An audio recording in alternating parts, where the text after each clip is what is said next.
Alex and Ivory just redeemed first, tuning in before all the other gamers.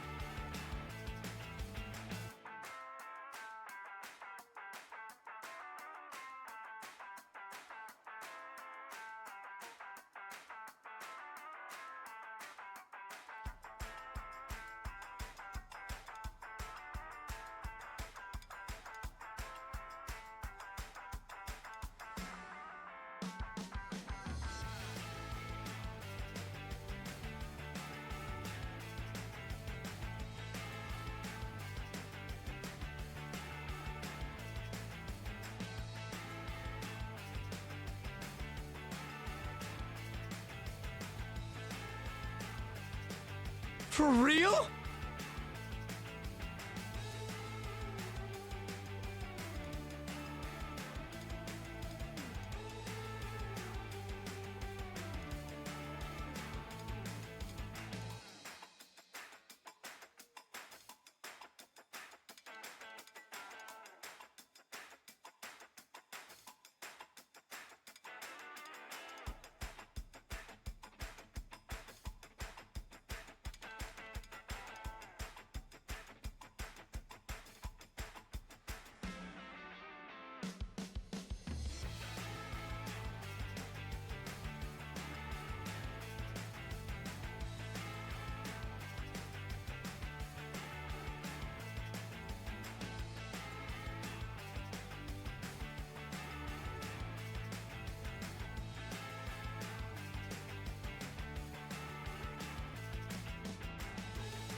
cannot believe you've done this.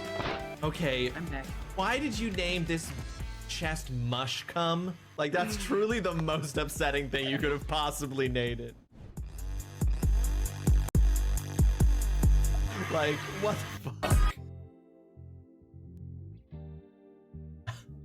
Hi there, folks. Welcome to the stream. I hope you're having yourselves a fantastic Monday. Thank you so much for joining me. Alex and Ivory, congratulations on getting first. I gotta go have something to do with these raffles because we have not been hitting the goals for a giveaway for several months. I gotta come up with a new thing for the raffles. Mama, welcome to the stream. Evil the Cat, welcome to the stream as well. Hope you have the best news. I want to hear all about it. Mama, congrats on the 345 stream streak. Oh, we are 20 streams away from a full calendar year of streams watched, Mama. I'm excited. Happy haircut. Yes, it was a haircut. Thank you. The best part about getting a haircut is this. Is the way that your new fade feels. Am I right, fellas? Holly, welcome to the stream. I hope you're having yourself a fantastic Monday. Congratulations on modding for the stream for 66 months. That's different, but let's celebrate it. Hell yeah. I thought it was a year at first, and I clicked, no, it's not. No. 20 more days. 20 more days until 365. Imagine you get to 364, Mama, and you just miss a stream on purpose. My laptop is fixed, it's been shipped to me, so it'll be back in my hands this week. Ooh, Evil, that's fantastic news. I'm so glad to hear that. I hate anytime you have to send out stuff for repair. I'm like a mess without any of my electronics. I'm such a digital native. I'm so digitally native. It's crazy. Like no one ever was. Welcome to the stream. I hope you are having yourself a fantastic Monday. No one, those pics you sent from the Pokemon Fossil Museum were so cool. I asked in Discord, but I don't think, maybe you didn't see it. Did they just have the like overtly dinosaur ones there, like Aurorus and Tyrantrum and Bastiodon and Cranidos, or did they have like the other like fossil Pokemon, like the original, like did they have Kabuto, Kabutops? Did they have Ammonite, Amistar fossils there, or was it just the like strictly dinosaur ones? Are you part of the mod club thing? The mod club thing, what's that? My laptop has been broken since December, so I missed my beast. Yeah, that's a long time without it, Evil, damn. That is a really long time without it. Oh, I'd be miserable. I mean, I say that as if I don't own every single gaming console imaginable, as if I don't have a full PC, a PS5, a Nintendo Switch 2, technically an Xbox. Got a message for me, I haven't done anything. What is this thing that you're talking about? The mod club thing. Which mod club?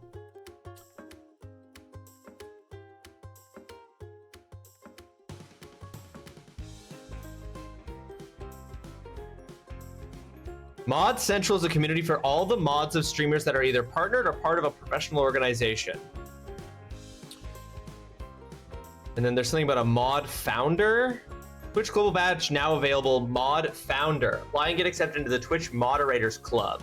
To apply, you must be 18 years old, proficient in English, be in good standing with Twitch, be active as a moderator and or having used moderation tools, be in good standing with any other Twitch programs you're a part of, such as Ambassadors, Unity Guild, Creator Clubs, Community Meetups, University, and have your Twitch channel connected to your Discord. The event ends June 30th. Good luck. And so this is just the opportunity to get this badge, is what I can tell, is to get this badge. Club for mods on Twitch, badges, the Discords and stuff. You only have your laptop, so you need to get that back is what I'm hearing, Evil. So what I'm hearing is you need to get that back. Fossil Museum had all fossil Pokemon. I got a lot Spectrum, my boy Kabutops. Oh, sick. No one, could you share those in the Discord too? That's sick. That's so cool, dude. That's awesome.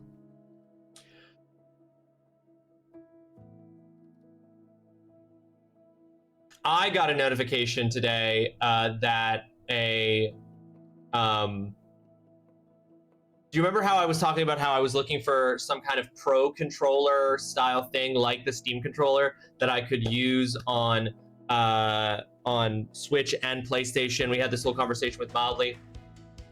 I ended up figuring out how to use the Steam controller through Steam while playing PS5, so I actually can play PS5 with my penis. with the Steam controller. I did find a way to do that. I mean, if I could, I guess that would be the ultimate compatibility, Oolong. Dropping that lurk and work, Leandra. Thank you so much for the lurk and work. I appreciate that very much. I hope you're having yourself a fantastic Monday. I hope work is going well. I've seen people going on about it the other day, but I had no clue what it was, and I just seen when I came on for stream, I have it in my notifs. Oh.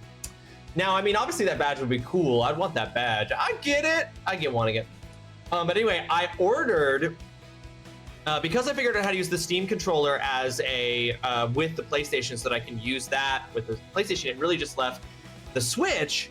And then I found a couple of different, there were two options for these products, and I ended up going with one. I pre-ordered it and it shipped today from a company called MobaPad, but it is Pro Joy-Cons for the Switch 2 is the idea. So the idea is that they will connect to the Switch the same way as the Switch 2 Joy-Cons do.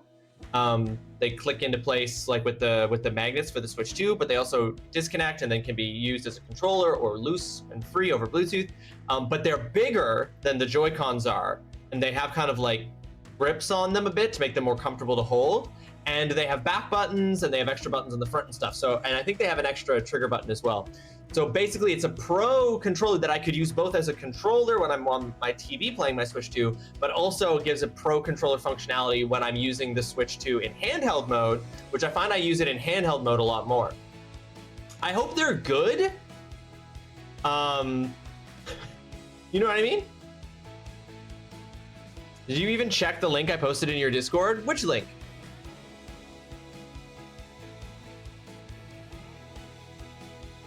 Which link? When and where?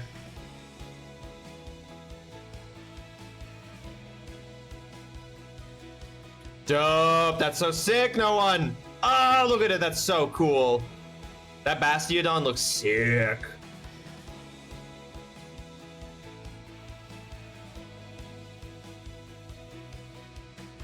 Oh, right here. Steam controller. Yeah, the HID remapper. Yes.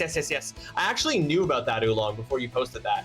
I saw that, the HID remapper, and I was like, that's very cool, but I don't know that I have the technical capabilities to build one myself, which is one of the things that like that gives you advice on how to do. So I was like, but I purchased like a pre-built one, but that at least whatever I was looking at the time and the Googling I was doing to try to get an HID remapper, all the places that built them were all sold out. So I looked at that, and I think that that would be a much better piece of tech to have than what I currently have set up, because we talked about how what I've got set up, there's the possibility for latency issues. So Oolong, that is something that I'm keeping my eye out for, that I would like to get in the long term as like a much better solution to it that would allow the Steam controller to work with the PS5 or the Switch 2. In fact, I believe the HID remapper works for that too. But in the short term, I went with these. My only worry about the controllers that I ordered for the Switch is that MobaPad makes other like Pro controllers for the Switch and Switch 2. And the one thing about them that was mentioned online and stuff was that they have clicky buttons. Like they don't have like quiet buttons. So in that way, they're not like the Steam controller or the Pro controller or the Xbox controller or the DualSense. They have clicky buttons. And I'm hoping that that's not irritating. If it is, I'll just return it. If I'm irritated by the clickiness, but they or at least their previous controllers have clicky buttons. I'm hoping that that's not an issue, but we'll see. I rarely play my Switch handheld, both OG and 2. I think I've only handheld my 2 once.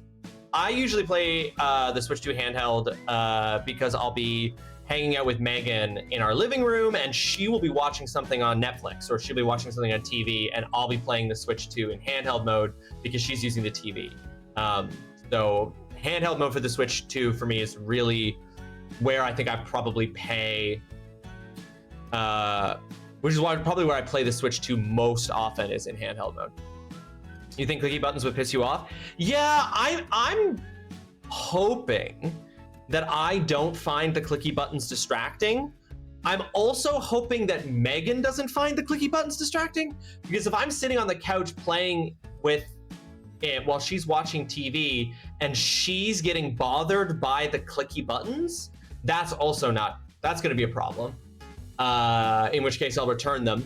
And then I'll try getting the other one, because there were 2 of these like pro Joy-Con products, third-party pro Joy-Con products that were available to order. They were coming out at very similar times, and I went with the MobaPad ones because I liked the look of them and I liked the stuff I was seeing, but I could have gone with either one. And I do think the other one had quiet buttons, but there was something about the advertising for the other one that I didn't like. It was a little bit too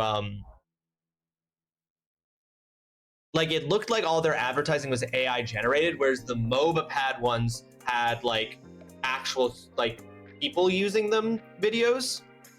So it was cool as it. My only complaint was there was nothing about Pokemon Arceus. I expected them to also have a timeline of Pokeballs or the evolution of the Pokedex, but it was almost all fossils, which makes sense for a fossil museum. Sure, but I see what you're saying, Noah, and I would also thought that would be really cool if they had that stuff like in Pokemon Legends ZA. Yeah, I can't say I would enjoy sitting trying to watch something and someone is clicking buttons next to me. Yeah, exactly, Mama. But we'll see. I'm like, I don't know how clicky with my penis they are. You know, like, are they going to be more clicky or less clicky if I use my hands? Maybe. I don't know. We'll find out. We'll see.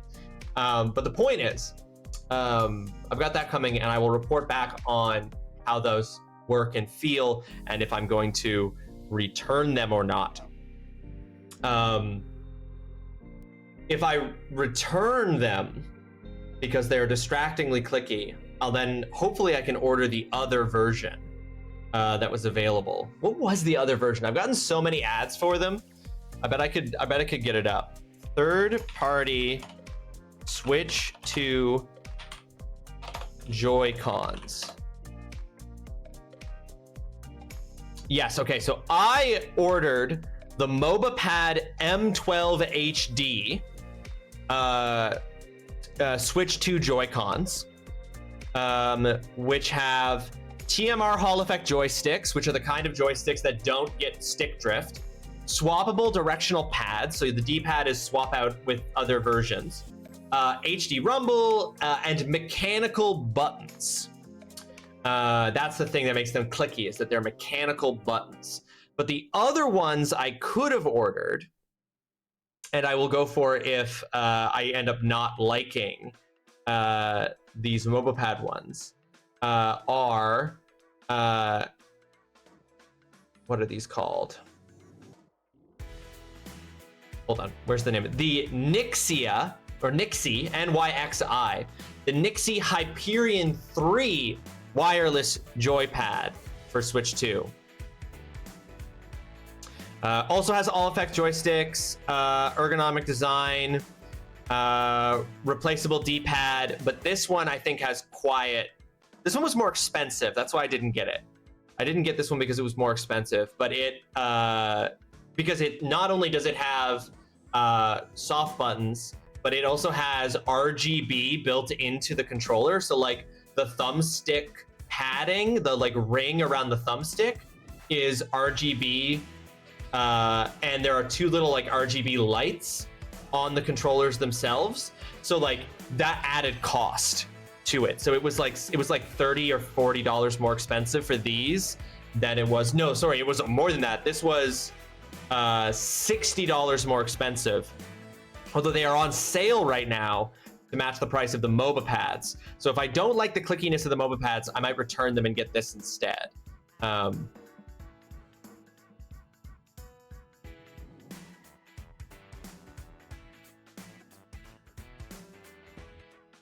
Yeah, they look weird, but yeah, they do look weird. they look weird, but pretty. But it's just the like weirdness of designing them for to be pro controllers, pro controller sized. Where are the yeah, I got the MobaPad M12 HD. Yeah. They do look a little odd. I'm hoping they're comfortable. I also return them if they're not comfortable. I'll also return them if I don't find them comfortable, but I'm hoping that I'll find them more comfortable than the regular Joy-Cons with the case I have them in.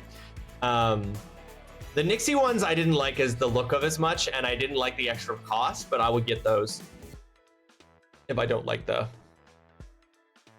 MOBA pads. But we're gonna give the MOBA pads a try.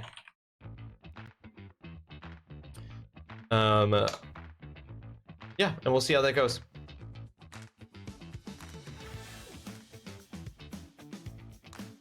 All right, folks.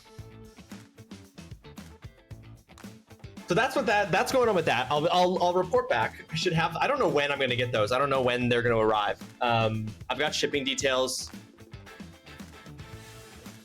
Yes, I do think they look cooler, Mama. Like with the RGB looks really nice.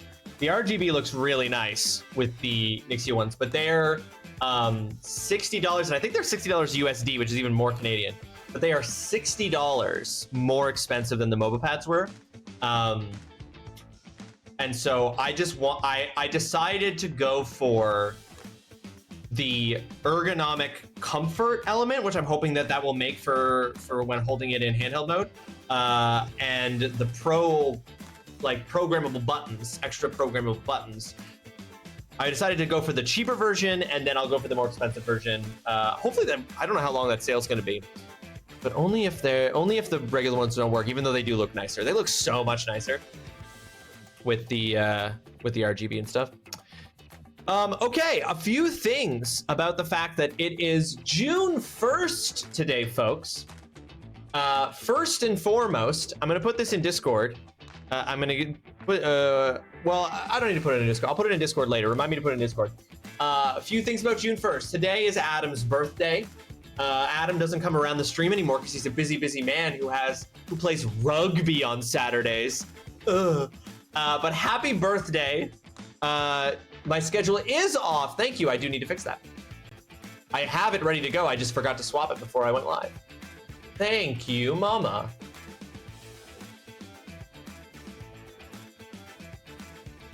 There we go. Thank you. First off, happy birthday to Adam. It's his birthday today. Happy first day of Pride to all the folks celebrating Pride Month. Is more important than ever to find joy. But happy Pride Month. First day of Pride Month to everybody. Have you heard of the game I posted for the assignment? I have not heard of the game you posted for the assignment, no one. I have not heard of that. Oh, thank you, Mama. Thank you for posting in Discord for everybody to wish Adam a happy birthday. Only the best people are born in June. I think June contains a solid number of incredible people's birthdays, and I'm super pleased about that. So happy birthday to Adam, a happy start of Pride to everybody celebrating that this month. It's a fresh month where we are starting a fresh game because we are going to be starting What Remains of Edith Finch today. I expect that to take about 2 streams to beat What Remains of Edith Finch today and Wednesday.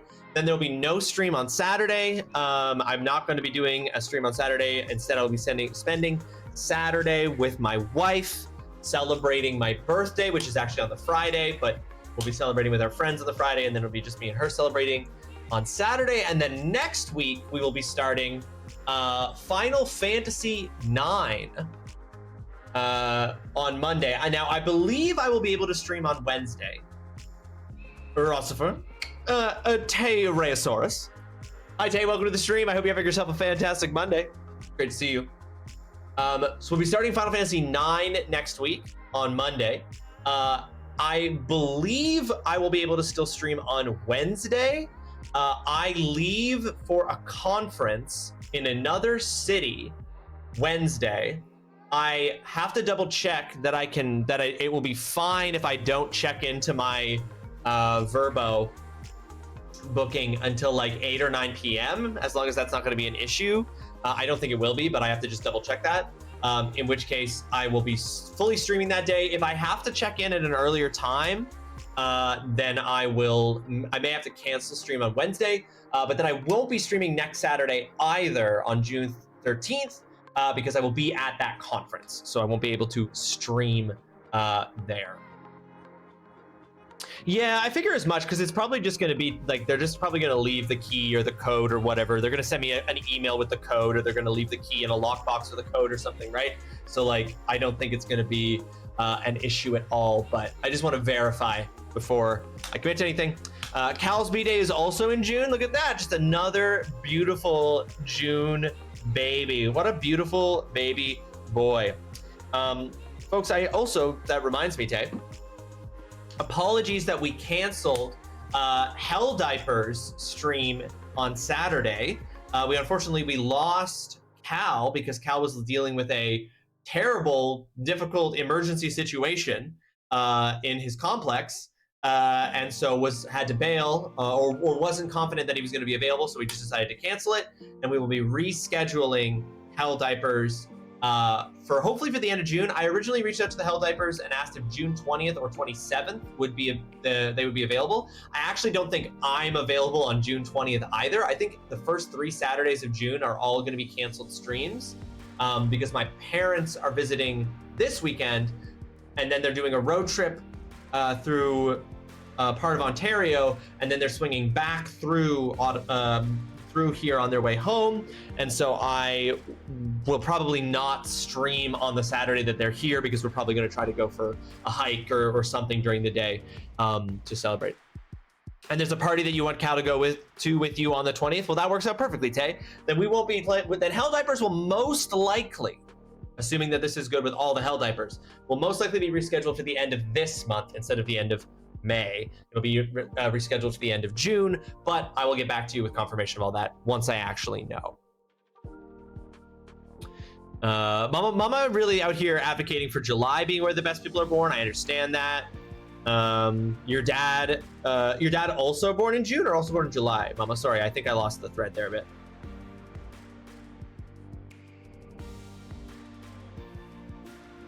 He's also June. See, I mean, that's pretty good, right? So yeah, this Saturday is canceled. There won't be a stream. I was trying to organize a couple of things, but it didn't quite work out. People weren't really available. And honestly, I want to spend that day with my wife. And so there's no stream this Saturday coming up. And then there will be no stream the following Saturday, and then most likely no stream the Saturday after that.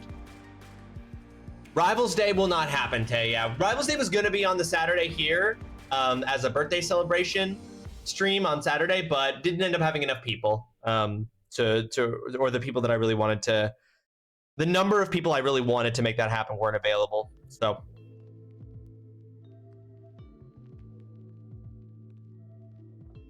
I ended up not going with it. And here, hello, I see you've chosen to cry today.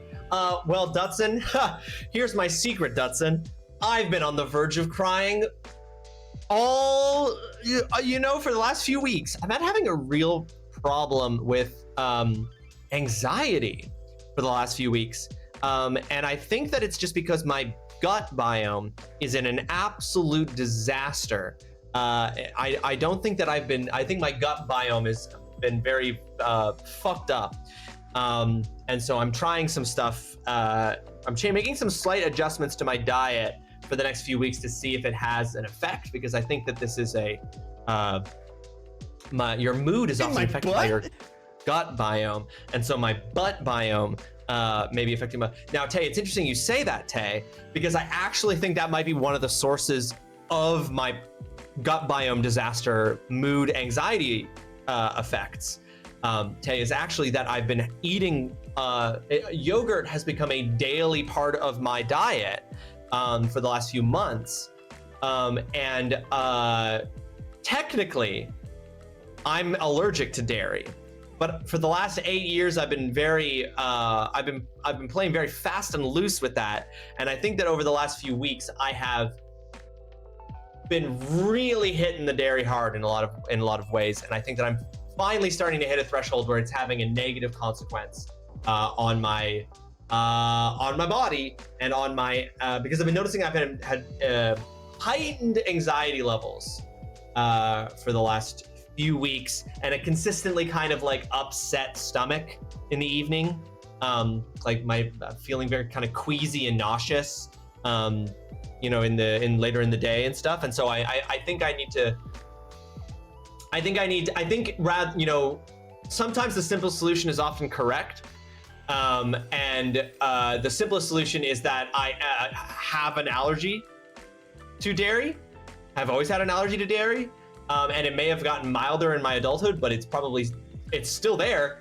And so rather than like, you know, what my anxiety wanted me to do, which is to like go down a rabbit hole of possible disastrous health reasons why I might be feeling anxious and why my gut might be feeling this way, and instead rationally think, but you are allergic to dairy and you've been eating way more dairy recently than you've ever eaten in your life. Do you think maybe your glass is overflowing there and like now you're getting negative consequences? So, you know, I'm gonna try that. So I'm gonna rule that out before I go to the doctor and I'm like, something is horribly wrong with me, right? And instead just be like, well, maybe actually I'm just allergic to a thing and I'm putting too much of it in my body. You know? Your body has gotten too old to handle your eating bullshit. That is true. Because you know what they always say? Like the three things that are always listed when you're dealing with anxiety are diet, exercise, and sleep. And I'm exercising now more than I've ever exercised in my entire life. I go to the gym 3 times a week now. And I bike regularly. My sleep schedule I could be doing better about my sleep schedule, but I don't think that that's the main cause because usually I am getting very good sleep, and that just leaves diet. And in some ways my diet is better than it's also ever been in my entire life. But in other ways, I've been ingesting more of a thing that I know I'm allergic to than I've ever ingested before. And so we're just gonna rule out the possibility that the source of my anxiety and my stomach issues is that, and then we'll see. And if it doesn't go away after a few weeks, then we can be like, okay, so it's not the dairy, you know? What's on my tablets? I don't think it would actually help a full-blown allergy though. There are like pills you can get to help with that, but I almost don't know that like it would be better like for the anxiety part of things to further complicate my stomach biome by adding in those pills, or you can also get injections.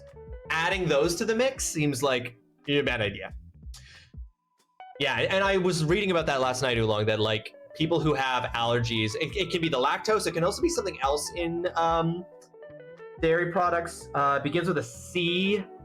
There's another thing in a lot of dairy products that begins with a C that can also cause like reactions if you're allergic, and I was reading about how those things can result in anxiety, that like because your stomach often has a really big impact on your mood, and so it's like if your stomach is getting all like thrown out of balance, it can result in heightened feelings of anxiety.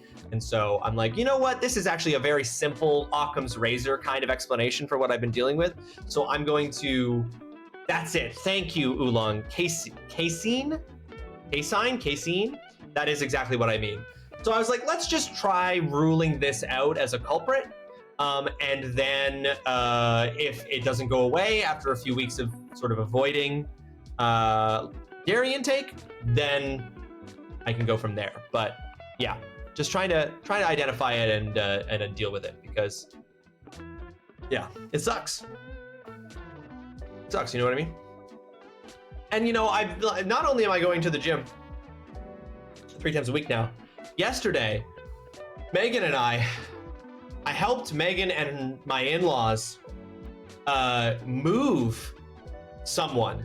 I helped move someone yesterday. With my penis. We moved some friends of my in-laws out of their apartment and into a new apartment, and they were on the 4th floor of a building. And the elevator broke the day that we came to move them. So we had to carry everything up and down the stairs because the elevator wasn't working. And then it did eventually start to work near the end of our time, like moving them out, but but the elevator would deposit you at the back of the building. So you would have to walk all the way around to the front of the building to where we could park the U-Haul. And these friends of theirs not only did these friends of theirs have a mechanical couch, a giant mechanical couch that could not be disassembled to make moving it more easy.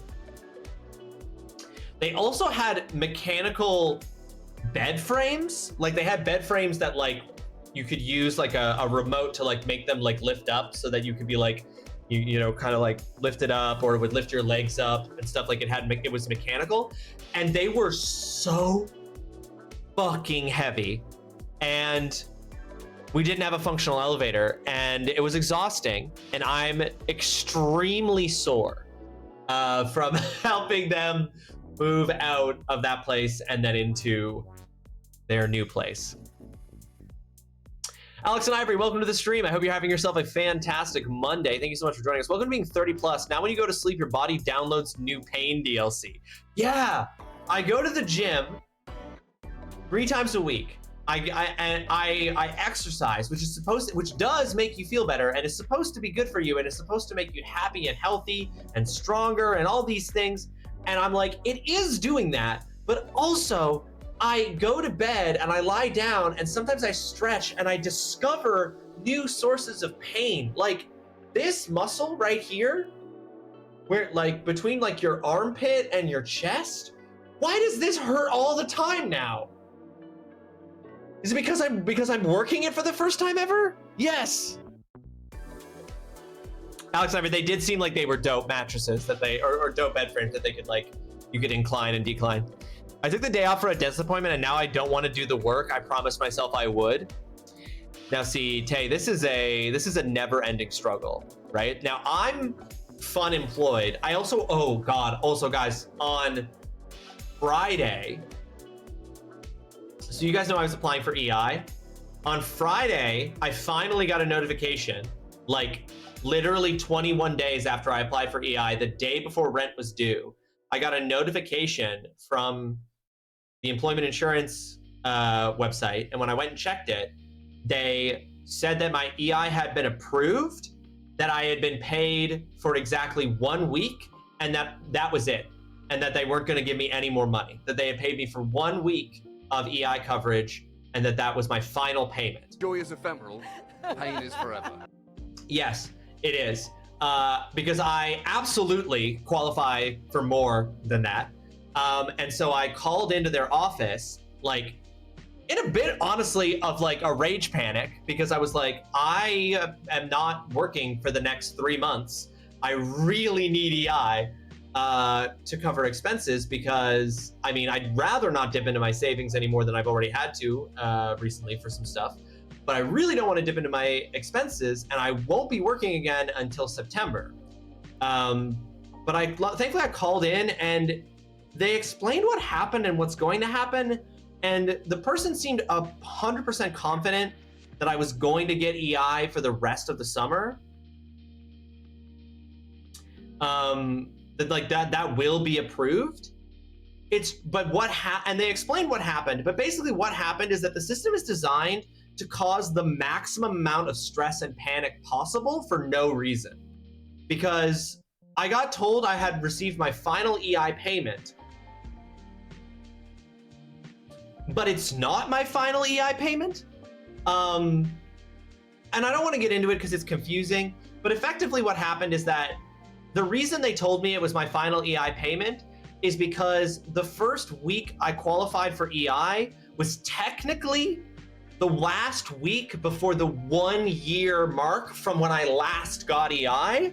So it was the final payment for that year, and then it's rolled over to a new year. And so that's why they called it the final payment, because it was the final payment technically from last year. And then they have to do like then the thing has to like do a fresh assessment for this year.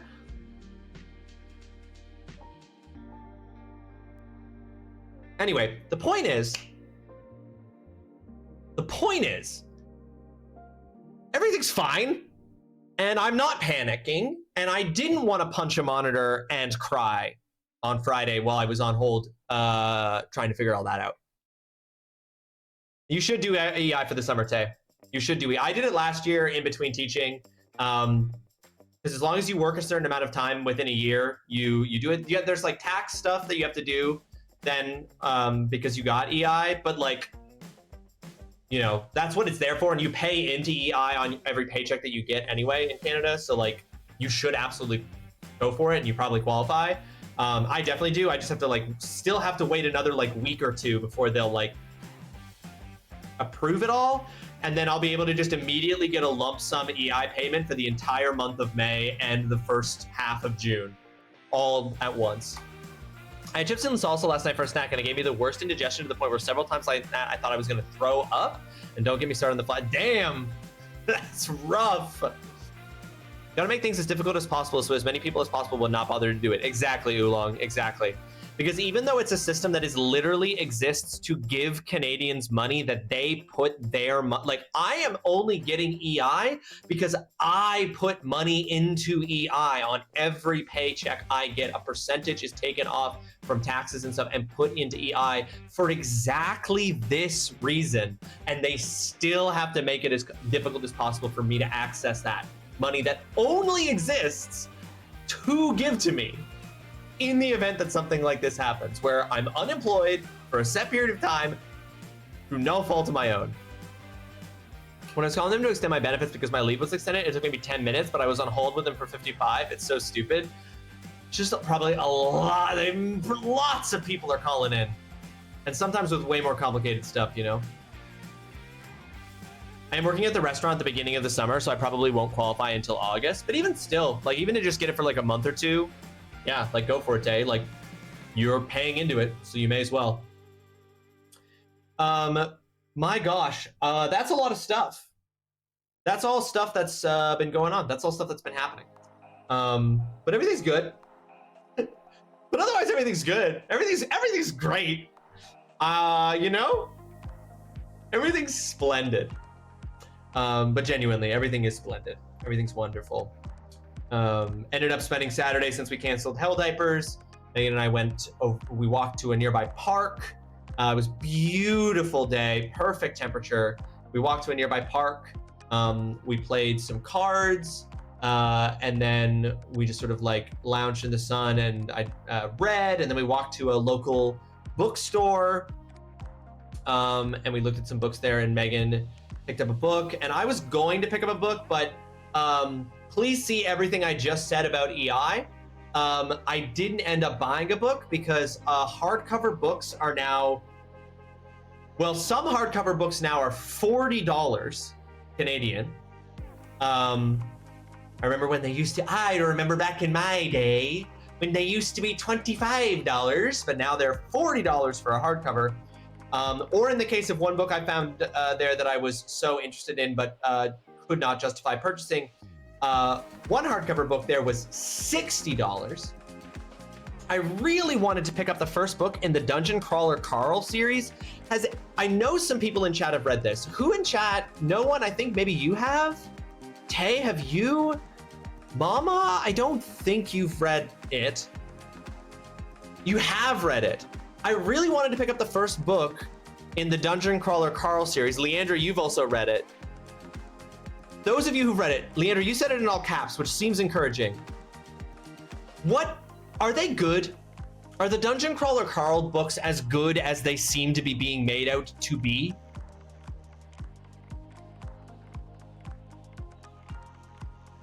Okay, Tay, you read the first, you weren't a huge fan. Mama, just straight no, they are not as good as people are making them out to be. Leandra, I know you're working at Lurkin, so it's cool if you don't have that to answer, but okay, Leandra says they're good, they're easy, fun reads. Okay, because they're huge right now, right? I really wanted to get them on e-reader, but I have a Kobo, and the Dungeon Crawler Carl book series is not available through the Kobo bookstore. It is available through Kindle, and there is a way to purchase it with Kindle, and then strip that of the like DRM, I think, to allow you to put it onto Kobo. And that would ensure that the author of Matt Dinniman gets his money, because I do think the author deserves to get money for the work that they put into writing the book. But the problem is, I don't want to give any money to Amazon. Ew, reading? That's not a video game. Right, but Dungeon Crawler Carl kind of is a video game, Noah. It has levels. I didn't like how repetitive the first one was, but I heard it gets better. Okay. Read the first was okay, but I have no desire to sink that time into something I didn't love. That's totally fair. Some of the later books look so long. I learned clips of the audiobooks and they're very well done. I'm reading the physical books though. They're all in the Kindle store, yeah. My friend is doing audiobooks and she loves it. It's a lit RPG, yeah. Its own kind of genre. I mean, I say that I don't want to give the money to Amazon, and I literally have Audible, which is Amazon. So I mean, like, I'm talking out of my ass here in some sense, you know what I mean? And I recognize that. But Dungeon, yeah, I've heard, because I think the audiobooks, if I'm not mistaken, the audiobooks are what really popularized his books. And what got them so much attention. Okay, oh, here we go. Indy is on book 8 during the audiobooks. Okay, so she liked it enough to do all 8. Right. Right. A lit RPG game lit adventure. Narrated by Jeff Hayes. Okay, well, the thing is, if I do it on audiobook, I guess I'm gonna continue. That's me committing to getting them all on audiobook. So maybe I will do that, because it costs $40 for the physical, even though I would really like the physical. PlayStation has just announced a 27-inch gaming monitor that they will be releasing that includes a charging hook for your DualSense controller. So it's a 27-inch game. I haven't watched the video. I'm just seeing that notification on my phone. It's a 27-inch gaming monitor with a dedicated charging hook for your DualSense. If I didn't already have literally 5 monitors, that might be cool. I think they're fully voice acted. We have a physical of the first one because Cal's friend wanted him to read it, but he never finished it. Cal never finished it? Come on. Come on, Cal. Cal's like no one. Cal's like, ew, reading? Why read a video game when I can just play a video game? Which is fair, and I am not, and that's fair. Not everyone needs to be like me and try somehow to do every single hobby. Cal's not a reader. That's fair. Hey, that's fair. Reading is a hobby. You know? I'm not gonna sit here and judge Cal. Cal doesn't need to prove to us that he can read. I wish I had a time turner because I have too many hobbies. Yeah, literally me too. I read a lot of manga, but I haven't read books in a long time. That counts, Oolong. I 100% think that counts. I think audiobooks count. I think manga counts. I think if it's transporting you to story world, if it's transporting you to story, I think if it's transporting you to thinking in your head, then it counts. Reading, crochet, video game, soccer, ultimate. Plus, I like going out with my friends and stuff. Yeah, I've got reading, video games, in all the myriad ways that video games happen. Mini painting. So just 3. TV shows.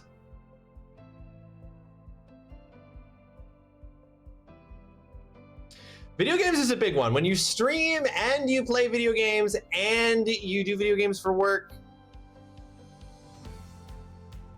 can your work be a hobby? Is my work a hobby? I also have this hobby where I work. Okay. Anyway, this is a fun chat, folks. I always enjoy chatting with y'all before we get started on things. You love to see it. Oh, I never uploaded part 2 of this bed we made. I don't remember to do that. Board games, there's another one. Good. Board games. 5. Magic the Gathering, which I would count as separate from board games. D&D, which I would count as separate from Magic and also separate from board games.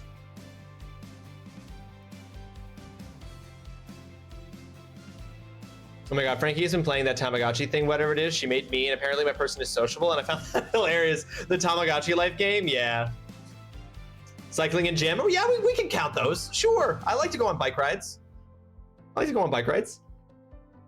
See, that's where I double down, because when I'm at the gym is when I'm listening to audiobooks. That's where I do all the audiobooking. All right, so, folks. So, I'm gonna boot up What Remains of Edith Finch here.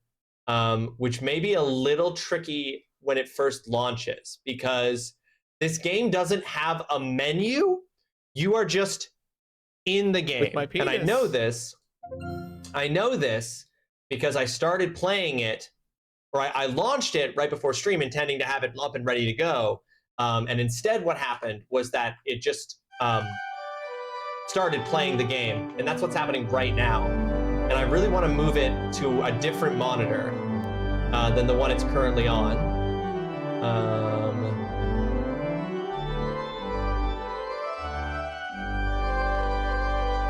How loud is that? Should I turn that down? Are you guys finding that extremely loud?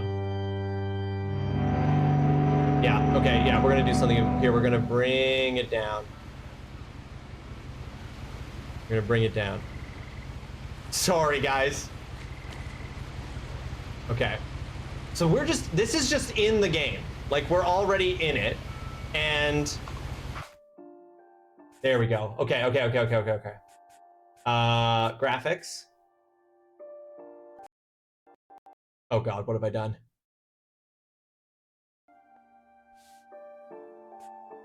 No, I don't want it on full screen. Oh God, if stream crashes, I'm so sorry. Here we go. Okay. Go. Audio. Oh man. It is really messed with OBS.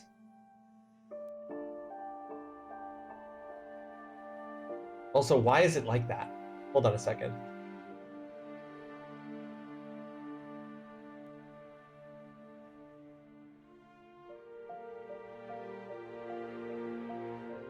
There we go. Okay. It wasn't as bad as that time with the game with the brothers. You know, the game with the brothers. The game with the brothers.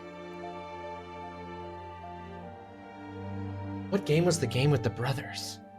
Oh, yes, Takeshi and Hiroshi.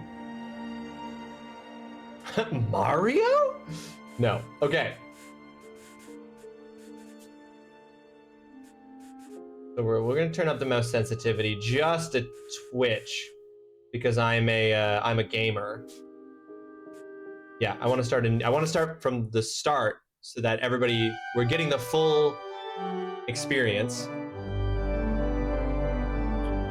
Okay, I'm seeing that I'm also dropping frames. If I really drop frames, guys, let me know, and I'll turn it. I don't think that the game needs to be running at ultra. Actually, you know what? I'm just going to anticipate that that's not only unnecessary, but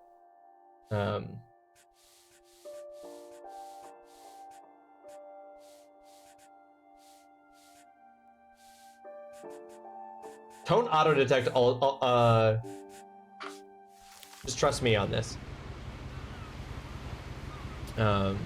Anything you like to do that brings you joy can count as a hobby, I think. I like that. I like that way of thinking about it, Tay. Sleeping is my hobby. I'm not good at it, though. That is the downside. Okay. Apparently, according to Dutson, I'm going to cry playing this game. And as I said, little do you all realize I'm on the verge of crying every day. But okay, so we're just on the water.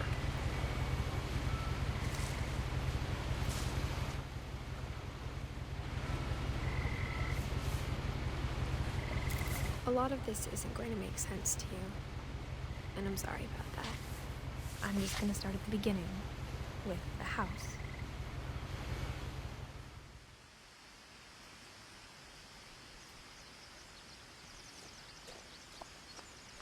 All right, guys. What Remains of Edith Finch is technically a walking sim. I lived here until I was 11, but I wasn't allowed inside half the rooms.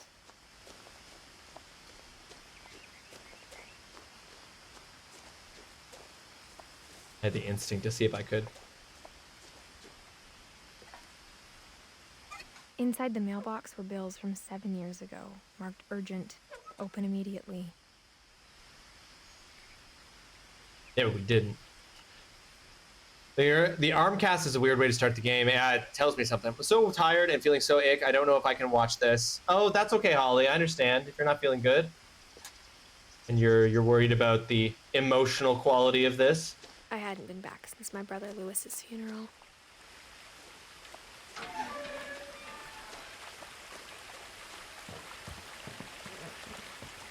You can cry. I just went to NW to get lunch and they... My mother left me a key, but didn't tell me what it unlocked. Okay. And they gave me diet root beer. Or she thought that the mystery would be enough to bring me back. I think I just have... Or the machine ratios are out about because this root beer is fuck awful and I have to pour it out. That sucks. Well, you should just tell them that. Go up and tell them that their root beer is fuck awful. I assume that goes to the house. What do you think is down here?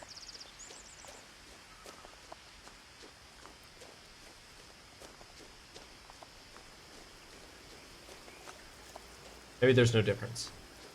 All paths probably ultimately lead to the house. Even after I inherited the house, I never thought I'd come back to it. But now I had questions about my family that only the house knew the answers to.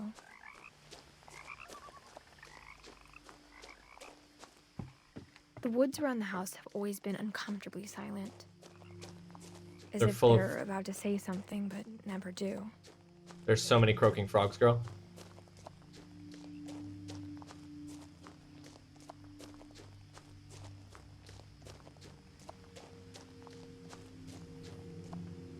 Missing?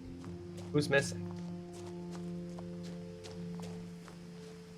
The house was exactly like I remembered it, the way I'd been dreaming about it. Seems like a crazy way to design a house.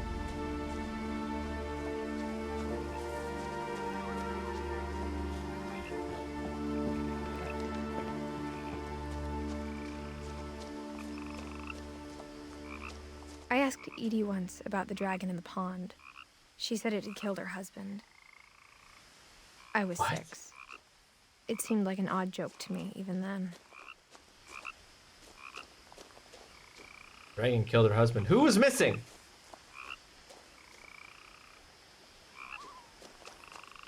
Dragon in the pond. This property must be so hard to maintain. And you seem to be able to.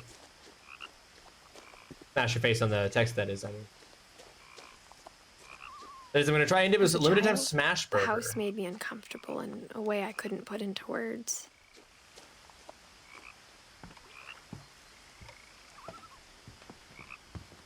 Now, as a 17-year-old, I knew exactly what those words were. I was afraid of the house.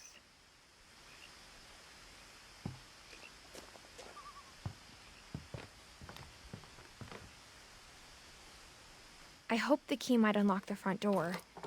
It didn't. My damn mother never given me clear instructions. I felt like the house itself had been waiting for me. God, it's gonna be dusty as fuck in there. Given it hasn't been tended to for 7 years, it's pretty good. Well, this is what I mean, like...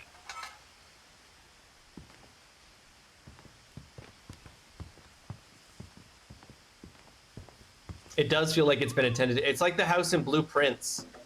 It probably it's being attended to by a silent and invisible staff of care workers.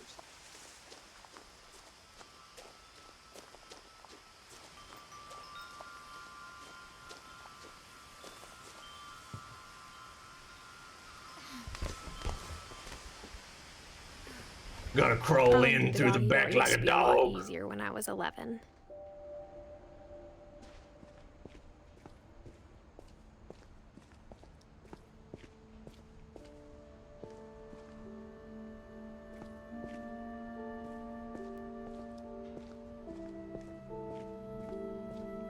For the first time in years, Warning, incoming Kane. Warning, incoming Kane. Edie, Don, Lewis, Milton, and Edith. I felt like I was home.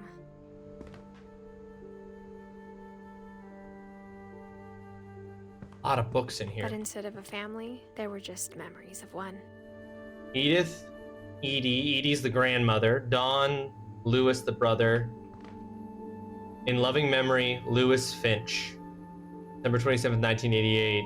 May 21st, 2000. Oh. Beloved brother to Edith. Oh, Lewis died. Okay.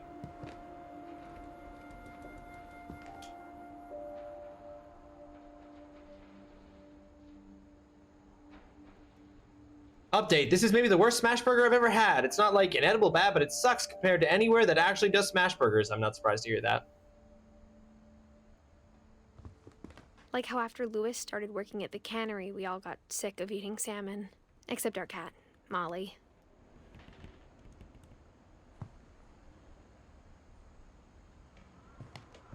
Lewis started working at the cannery, but he Or how died when only he was one 12. restaurant would deliver to our house, so we had Chinese a lot.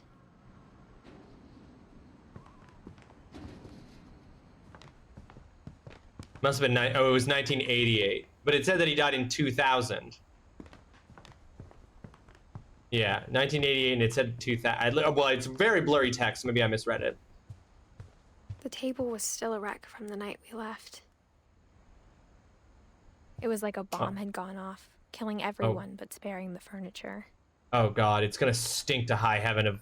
Oh, God, nasty, nasty Chinese food in here. The remains of the Chinese food in here.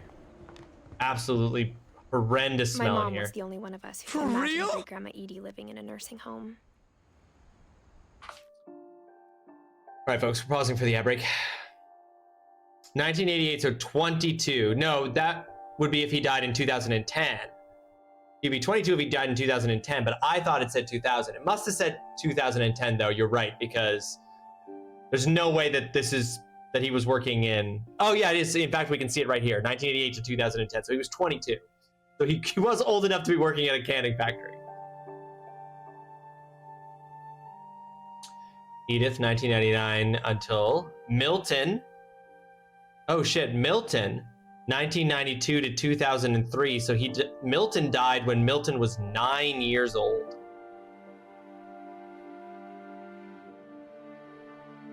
Then there's Sanjay, Dawn, 1968 to 2016. She died. Gus, 1969 to 1982. What's with all these like really short lives? Gregory only lived 3. Gregory was 3. Gus was 13. Kay doesn't even have dates. Sam, 1950 to 1983. Walter, 1952 to 2005. Odin, 1880 to 1937. Ingeborg, Edie, 1917 to 2010. The same year Lewis died. Sven, Calvin, 1950 to 1961. He was only 11. Barbara, 1944 to 1960. She was 16. Molly, 1937 to 1947. She was 10. Why all the Finches dying? Oh, sorry, 1, not 3.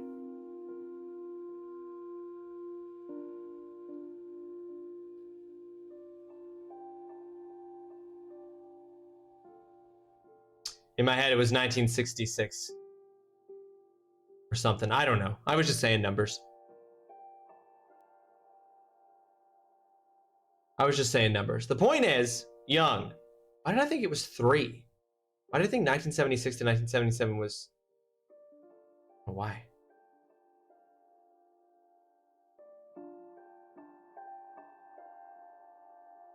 You're right. If he was 9, it would have been 2001.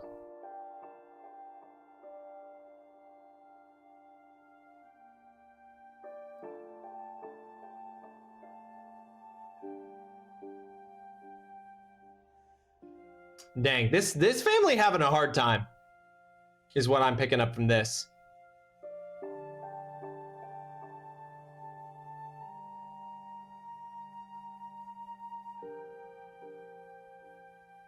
I mean, infant mortality rates used to be much higher than they are now.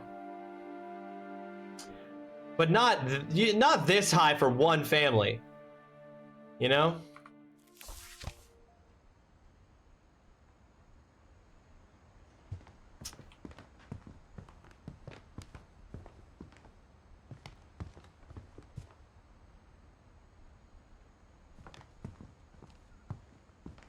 Nothing in the house looked abnormal.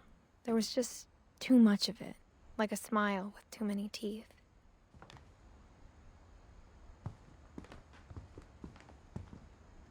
Nice coffee table, though. Dawn Finch living room. All right, because we were moving. Even the fireplace had a story. Edie told me the bricks came from the original house after it sank. After it sank. Okay, this is so precarious to have this flat screen TV up on, just perched on books. I hate that.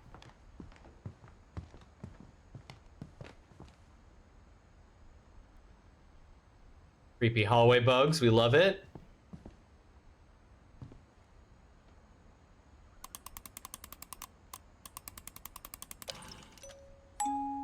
Great-Grandpa Sven built a music box for Barbara, along with the rest of the house.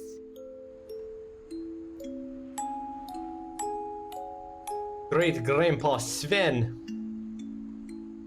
He built it for the rest of the house. He built the rest of the house.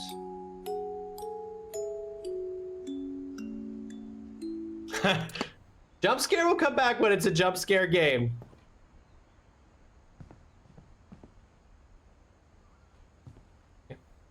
Picture of war.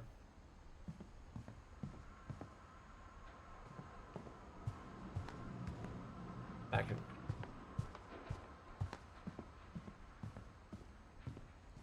A lot of things got left behind in the whirlwind of that last night.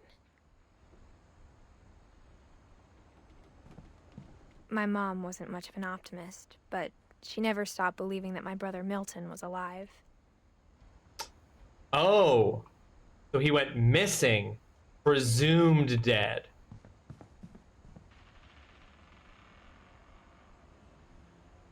Oral House Creeks. Edie told me once that every Finch who ever lived is buried somewhere in the library. That's okay. Is the room glued? Is the door glued shut? What is that? All right. Well, the basement. I'm gonna go upstairs first. Basement After later. Milton disappeared, Mom sealed up all the bedrooms. Then Edie retaliated and drilled peepholes. Excuse the fuck out of both of those responses? Oh. I spent a lot of time playing in Great Uncle Walter's room. I think my mom sometimes regretted not sealing it up. Okay, dope wallpaper, like dope wall painting, dude. Oh, but though, is this the ruin of the first house that sank? That's a lot of cock.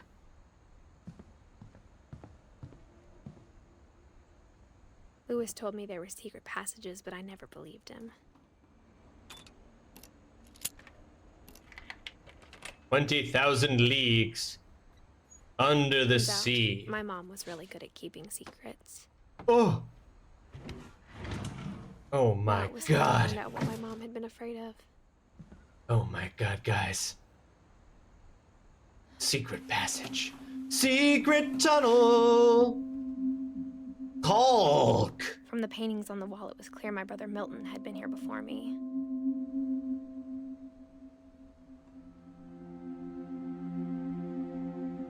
Okay. Reading this, maybe it sounds like I had a plan. But I had no idea what was behind that door.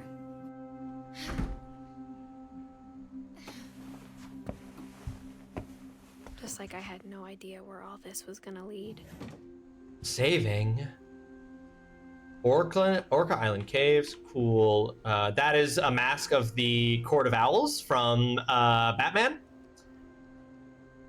What Remains of Edith Finch takes place in the DC universe confirmed. I grew up looking at Molly's room through the peephole. Molly's gerbil had a tiny bedroom with its own even tinier gerbil cage. What? That's so cute. Swear to me. Molly. Being inside for the first time, I felt like I'd stepped behind a painting. That's cool. That's cool. On the brick, that's neat. I like that. Molly. Which one's Molly? Only ever saw this through the peephole. This is a fucking shrine. Everyone's rooms is just a shrine to them. 1947.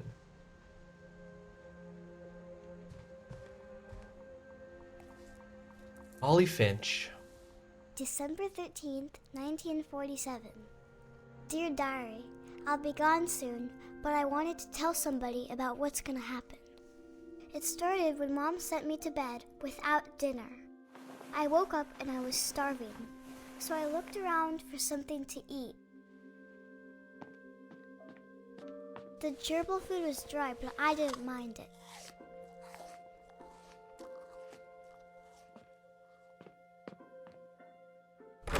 Mom, can I come out now? Sweetheart, it's late. Go to sleep. My Halloween candy was all gone. I think Molly is gonna fall into a bat cave. No one. This is the origin story for Batwoman.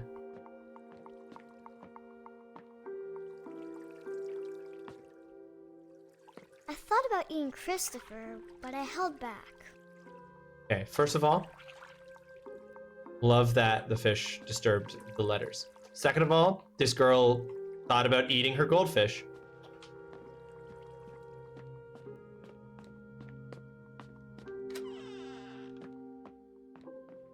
Starving this I child. kept eating and eating. Oh, you gonna eat the toothpaste? Oh no!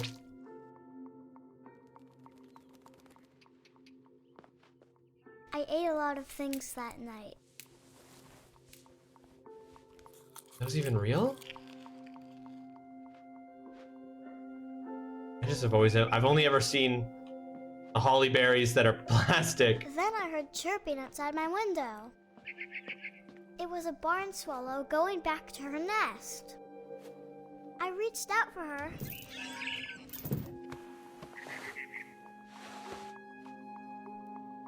And suddenly,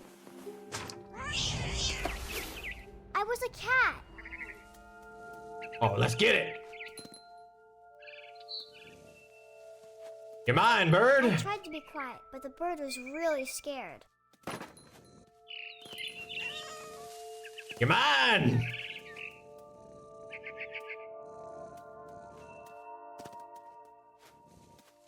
Mom and Dad didn't even look at me.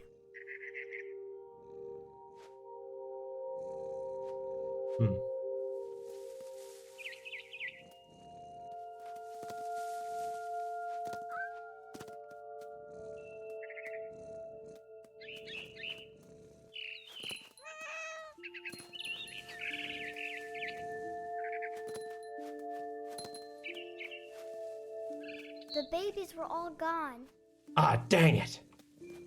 I was gonna feast on them babies.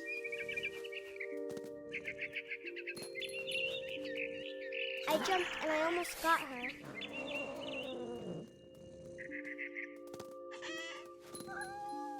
I could tell she was getting really tired. Now I was up in the big tree. I promised Dad I wouldn't climb it anymore. All I cared about was eating that mama bird.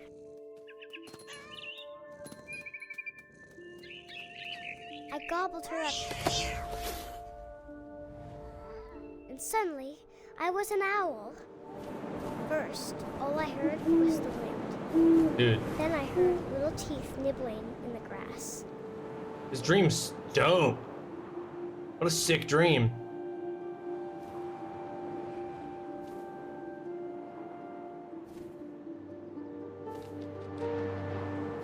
Rabbits.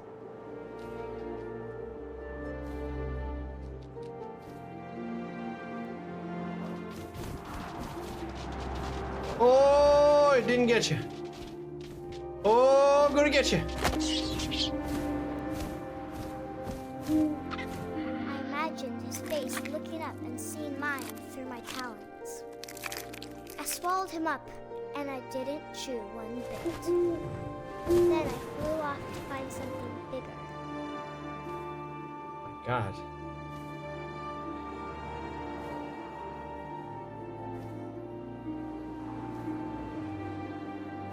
A mama rabbit.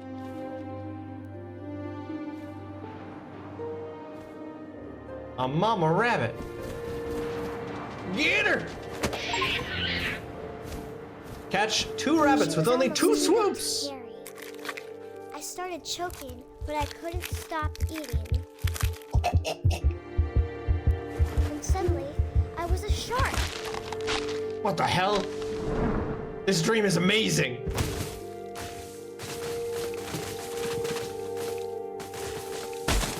Oh! My shark skull. God damn it. God damn it. God damn it. God damn it. Oh God damn it. Come on. And oh yeah. Eating all the moms. Moms beware, hide your kids, hide your wife. I rolled off a cliff and into the ocean. Now, I was hungrier than ever. God. We're gonna absolutely destroy whatever this is. Is that a seal? What is that? It's a seal. Are you a mom? I wanted fat, juicy seals.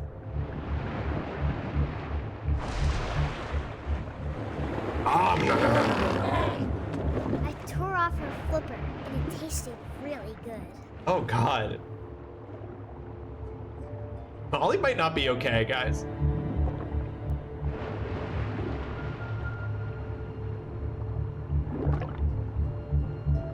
Nom nom nom nom. Sub nom nom nom nomica. Grabbed on tight. But I was so hungry, I jumped out of the water. When I opened my eyes, everything had changed. Oh, what the heck?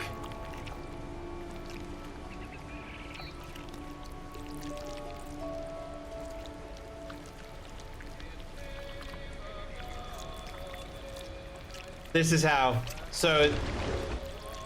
So What Remains of Edith Finch is both in the Batman universe and the Disney Pixar universe. Now I was a monster, and I smelled people everywhere. Oh, yes. Oh, we're gonna eat some people.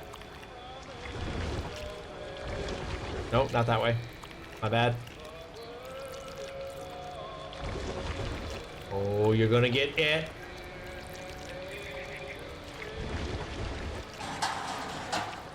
Out of the way, bucket. Ah, bucket. I was big, but I moved real quiet. Oh, yeah, you do. Oh, yeah, I did. This guy's toast. Yeah. Ow, ow, ow.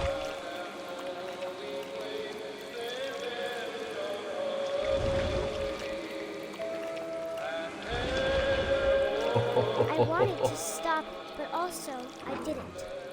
I wanted to stop, but why the fuck should I?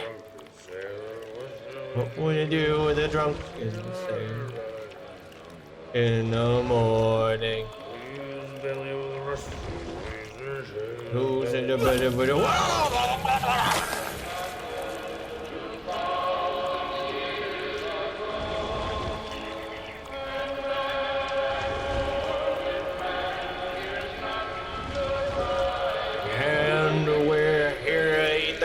Up in one fell swoop. Yeah. Oh, look at that ragdoll physics. And across the water, I smelled something new. Something I had to have. So I swam towards it. Oh. He's getting work still. That's good to know. Okay. I slithered onto the sand, and the good smell went into an old pipe. Good smell. Smell.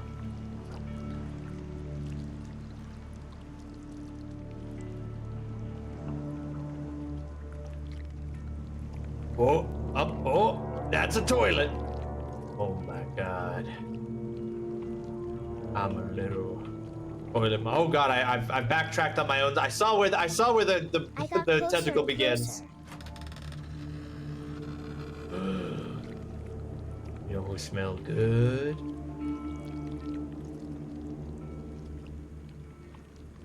Ollie. All my stomach started growling. All of them. Oh, nom, nom, nom. And suddenly, I was me again. I held my breath for a long time, but I couldn't hear anything. I think it's waiting for me to fall asleep. But it's not going to wait much longer. It needs to feed, and we both know I will be delicious.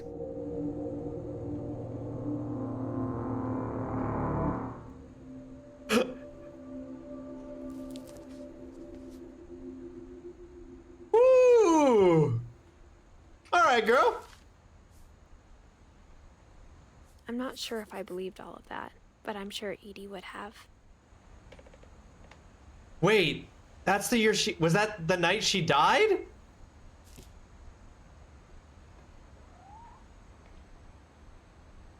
There ain't no way. Oh, and look at this jellyfish thing on her bed.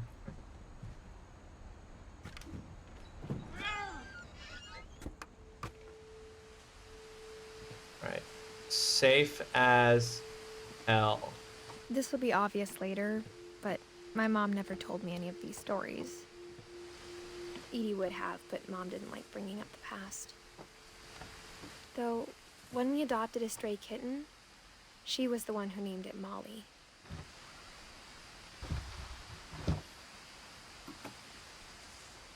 I spent a lot of time in Great-Grandma Edie's room. So hold on a second. I need to hold on.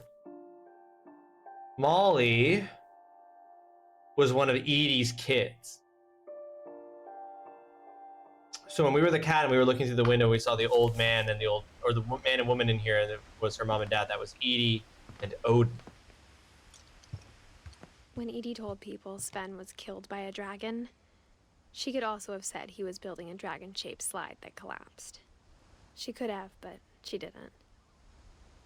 No, because it's obviously so much better to say he was killed by a dragon.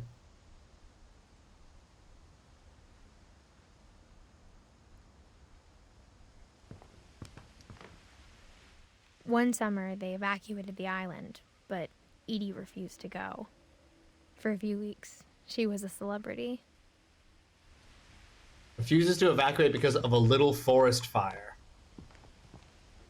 Built 1937 Sven Finch. I hadn't thought of myself as Edith Jr. for a long, long time.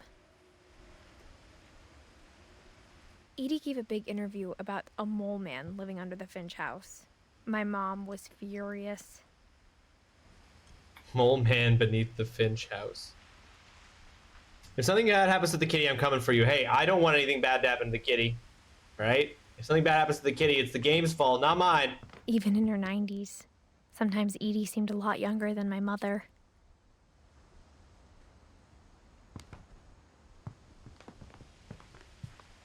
Gotta go get your kids. Get your kids! Louis died a week before we left, but Edie had already started to memorialize him. They have a mouth or Edie nostrils knit me in a new this. pair of gloves every year, just in time to replace the old ones. That's sweet. Her room was like a museum. Odin Finch joining the great majority. The mysteries of death and thereafter. Odin Finch. The great majority sounds like it could be frightening. For Oh 500 God, I remember years, the Finches have been famous throughout Norway for their fortune and misfortune. That's cool that the text becomes. Do you guys remember these? I had these as a kid. Oh, no, no, no, no.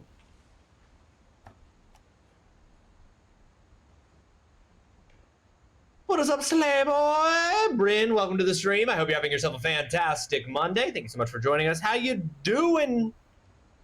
Doing good, Bryn? It's good to see you. Hope you're well. We're playing What Remains of Edith Finch.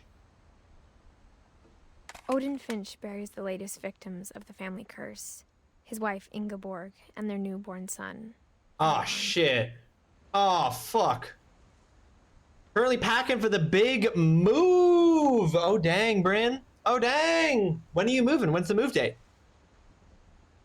On January 7th, 1937, he set sail with his family and his house, hoping to leave the curse behind. Just imagine that. That's such a crazy thing to undertake and to have the money to do. June 8th. Okay, pretty soon. I hope everything goes smoothly with preparing for But and 40 completing foot the move. waves off the coast of Washington send the house and Odin to the bottom of the sea. Dang. Odin's daughter Edie, with husband Sven and baby Molly. Oh, sorry. Odin step was, ashore on never a mind. new home, Sven was the, Orcas Island. I got people confused. So Odin's wife Ingeborg and their daughter Johanna, and their son Johanna die. But he also has the daughter Edie and husband Sven. Interesting. So that means that when they got married, Sven took their family name. Odin Finch is the first to be buried in the new family cemetery.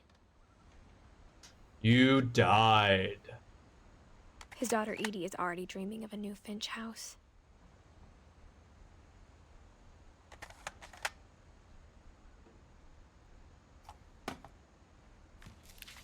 So this is just a family absolutely Whatever's wrong with this beset by family, tragedy. It goes back a long ways. Oh, yeah. The family curse.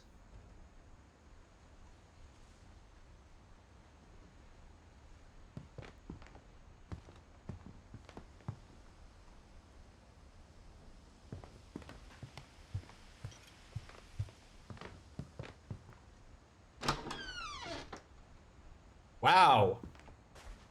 Okay.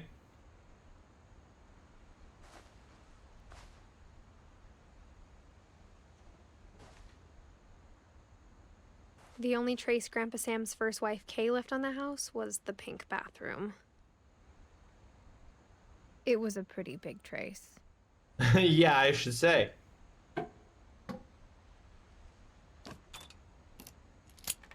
Crazy that they all got locks for thing. I guess it's just one. There's a secret in this bathroom.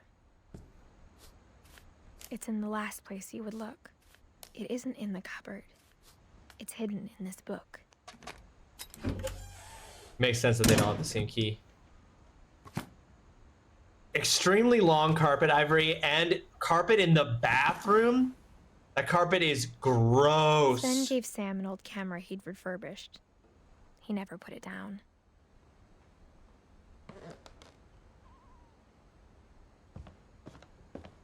We had a little hidden dark room through the bathroom. Mitten.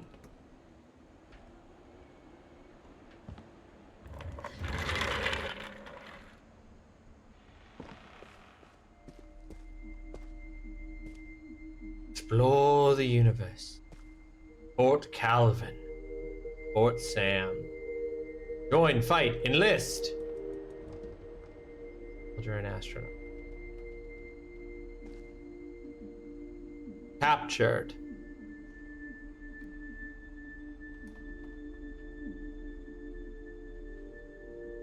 So funny, this is so starkly differentiated. And this is sad. Sam and Calvin's heights. Then one stops. Keeps going. But only for a little bit longer. God dang it. Oh, I wanted to jump on the bed. I knew Grandpa Sam had a twin. And that he never talked about him. To command center. I guess my grandpa didn't like history any more than my mom did. This is a sick kid's room. How I Want to Remember My Brother by Sam Finch. The thing I remember is that when he made up his mind, that was it. My brother said he'd die before he ate another mushroom. And he did. Oof. At Barbara's funeral, we swore we'd never be afraid again. And he wasn't. I think Calvin always wanted to fly. Sam! Calvin! Dinner's ready! Coming! But that day, he finally made up his mind to do it. I told him going around was impossible. Maybe if I hadn't said that,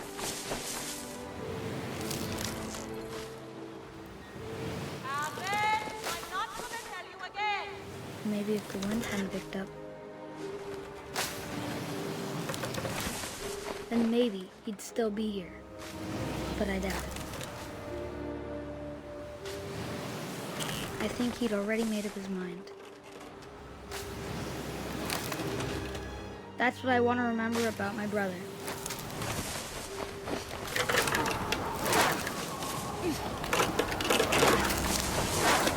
The day he made up his mind to fly.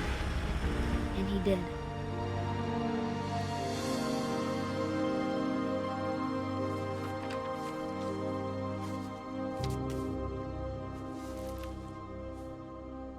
Calvin's story felt strangely familiar. When I was younger, I remember trying to do the exact same thing.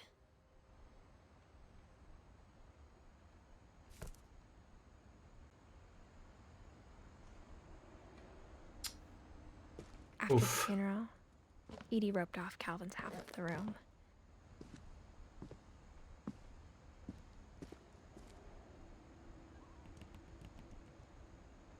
Mom said Grandpa Sam enlisted at 18 and never set foot in the room again.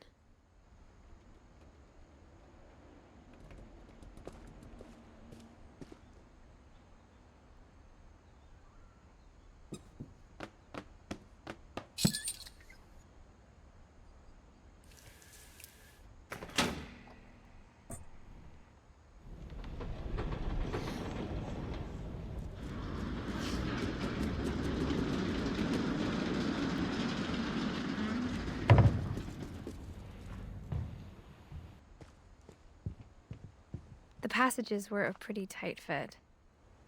They'd obviously been built for smaller hands and bellies.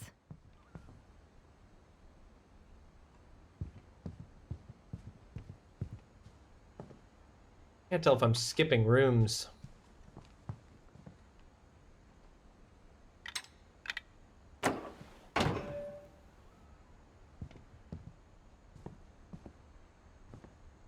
Barbara's room. Edie's father, Odin, built the original house.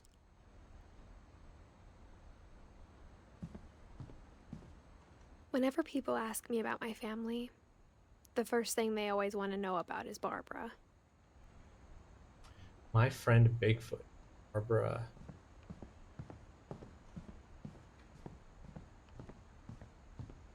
That's Alvin and Sam.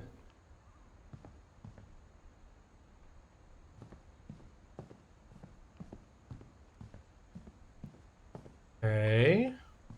What's up this way? Mom must have locked the third floor stairs on the night we left. Alright. Back in through the wine cupboard.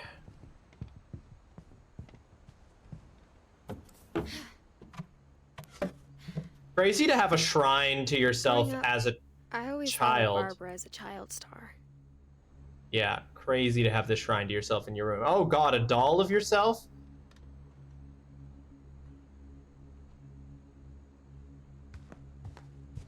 I never thought about how hard it must have been for her afterwards.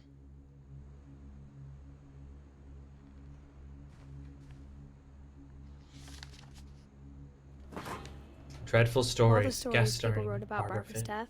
I'm surprised Edie saved this one.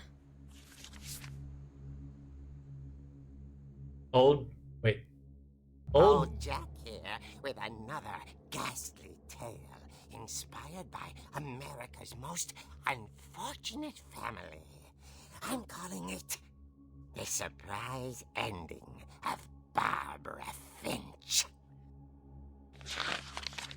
As a child star, Barbara was famous for her scream. Now at 16, she was all washed up. A has-been. But in a lucky break, she'd been asked to perform her signature scream at a local convention for monster movie fans. It was just the boost her career needed. Unfortunately, her scream hadn't aged well. Getting better. I think you just need the right motivation. Her biggest fan and current boyfriend, Rick, was about to demonstrate when... Now that was a great scream. It was Barbara's father, Sven. He'd slipped into a table saw and had to be rushed to the emergency room. So Barbara got stuck babysitting her youngest brother, Walter. Her convention comeback was cancelled. Okay, I'm hearing frustration, but I'm not hearing terror. What if I tried... A gang of hoodlums in Halloween masks have been terrorizing Orcas Island tonight. Police are urging residents to... That came from the basement. You're right! Also, I loved your delivery on that. Why is your basement door locked? Because my dad likes making puzzles and secret passages. There's a key hidden in the music box. The secret is to keep winding and winding until finally the key pops out. Thanks, babe. I'll be back in a sec. 20 minutes later, Rick hadn't returned. So Barbara went to look for him, right on cue. She reached for the music box.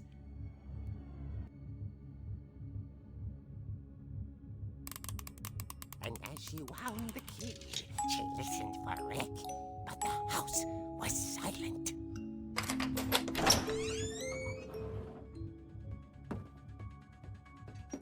The music? She found Rick's crutch and imagined the worst.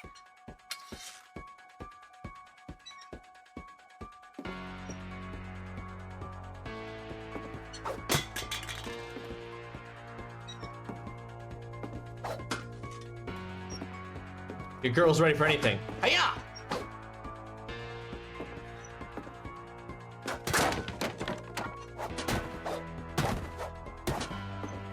The gang's leader is the infamous Hookman killer, Dr. Carl Hamill, who impaled and then ate his family 10 years ago tonight.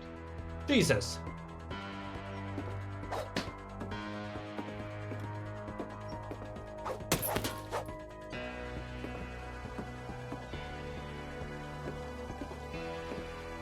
The old fridge rattled and grew still. Oh dear! Oh dear. Oh! Rick? Barb, relax. I was just trying to scare you to help you find your scream. Well, I'm not Terrible. scared, Rick. I'm furious. Reasonable In response. fact, furious. All I'm getting from you now is that you're hurt and confused and She threw him out, but she kept a little something to remember him by. Barb, have you seen my other crutch? And she was still holding it when she fell asleep watching the late picture show. Hours later... Barbara! Walter, what's going on up there? Ah! Okay, I'm coming up, but if this is a trick, you're dead, Walter.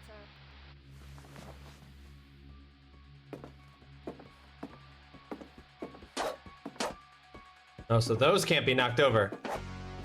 No wonder they use the books to keep up the TV.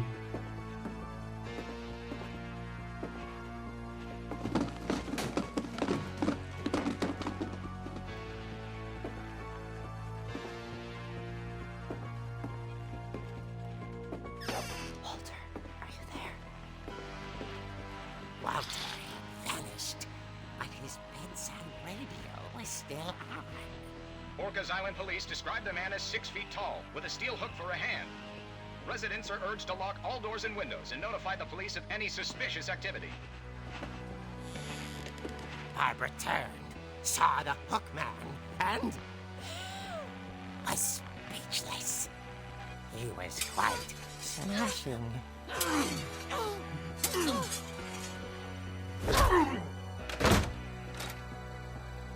When he heard he was, he couldn't get enough of Barbara. Okay, Barbara, there's gotta be another way out of here.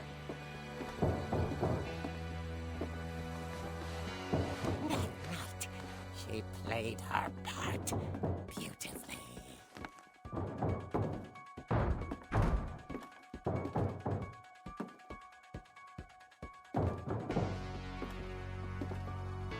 What about Walter? Molly's door hadn't been opened in years. The hinges groaned.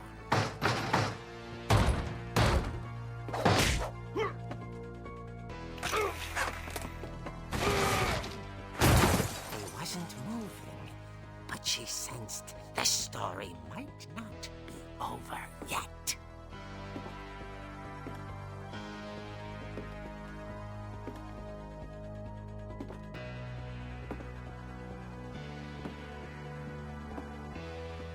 He's not gonna be there.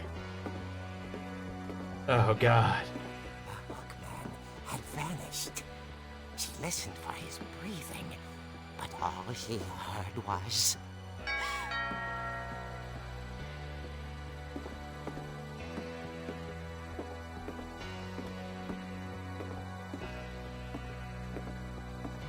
At the door, she heard whispering. It was coming from inside the house.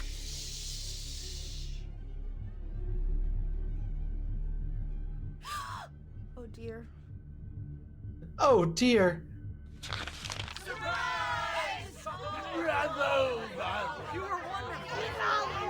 monsters had come to surprise her.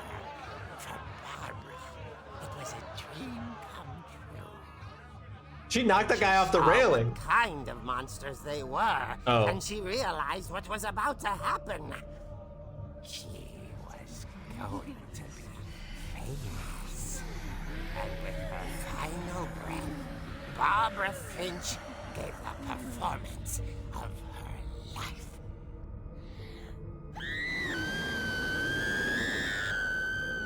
I wasn't there myself, but I hear Barbara was magnificent. Poor girl. She had a taste for stardom. But unfortunately, so did her fans. Of course, the police blamed it all on poor Rick, who disappeared the same night. And little Walter? Hiding under his bed the whole time. He took it all pretty hard. But that's another story. As for Barbara, tucked inside the music box is all they ever found of her. Her ear. Now that's what I call a real eerie tale.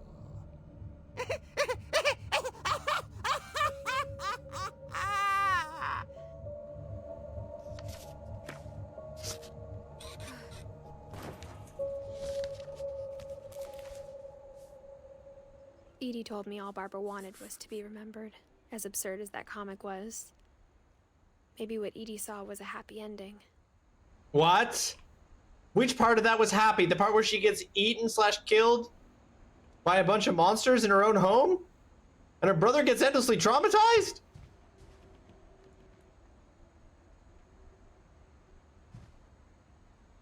This cake, oh God, it must be, again, so gross. Okay.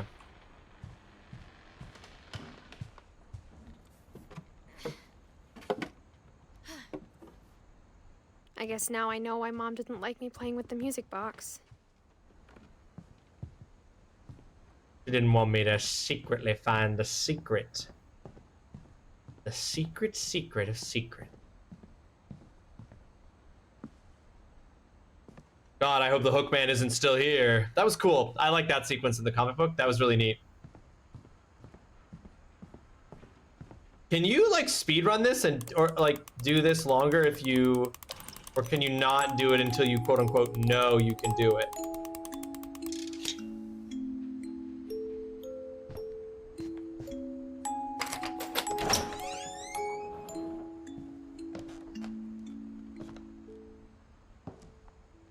I mean, yeah, I'd be afraid of this house too, given that like everybody who lives here just is all having a bad time, y'all.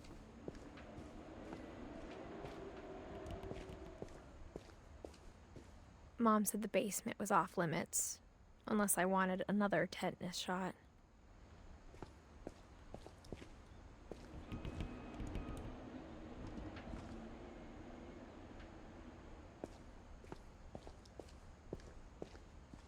I saw Edie sneak down to the basement once, carrying packages. I thought maybe she was hiding presents. It turned out she was hiding a lot more than that. What the?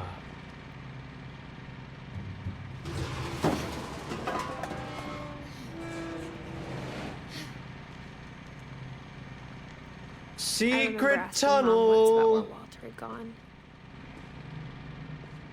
She said after Barbara died, he got as far away as he could. If there's a pattern in all these stories, I think it's that none of us has gotten very far. Walter lived in a bunker under the mole man. The mole man who lived underneath the house. Goodbye, everyone. I can't believe I've been down here for 30 years. On that first day, after the shaking started, I didn't think I'd survive a week. 68. Bacon.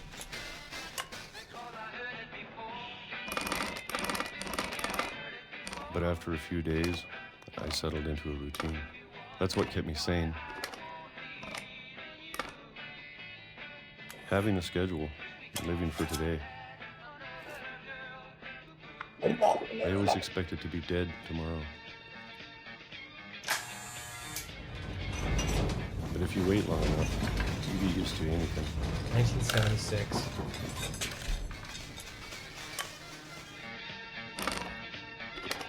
Even a monster on the other side of the door starts to feel normal.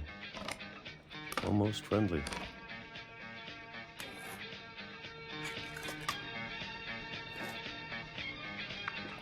Slurping those peaches down. Day, everything just 2005. stopped. Whatever that thing was, it was gone. Maybe it got tired of waiting. Or maybe I just got tired of being afraid.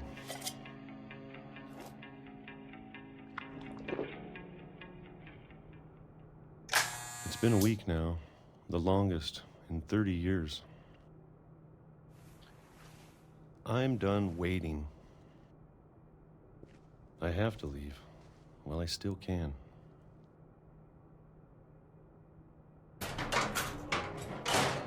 Oh, great. There's an even deeper bunker. The bunker has a bunker. The bunker has a bunker, and that bunker is also full of books.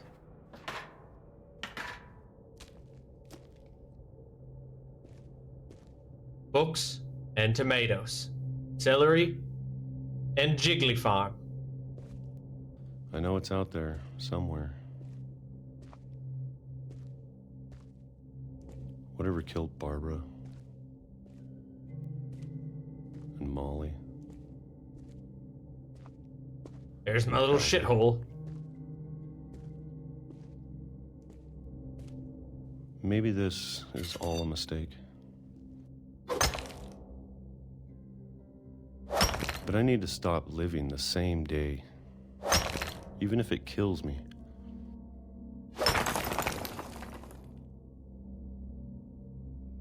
Whatever's out there, I want you to know I'm ready for it. I'm going to appreciate all of it, especially the food. Yeah, I bet. mind if I only have a year left. Or a month. Oh. Or a single week. I'd be happy with one more day. I can already imagine the sun on my face.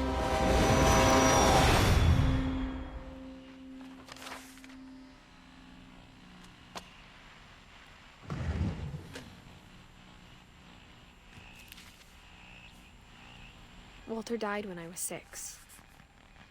I can't believe my mom never told me he was down here. Whoa.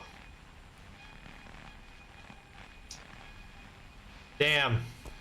I mean, I'm sorry, Walter, but first of all, that's absolutely wild. Oh, the postcards from places in the world he's never been.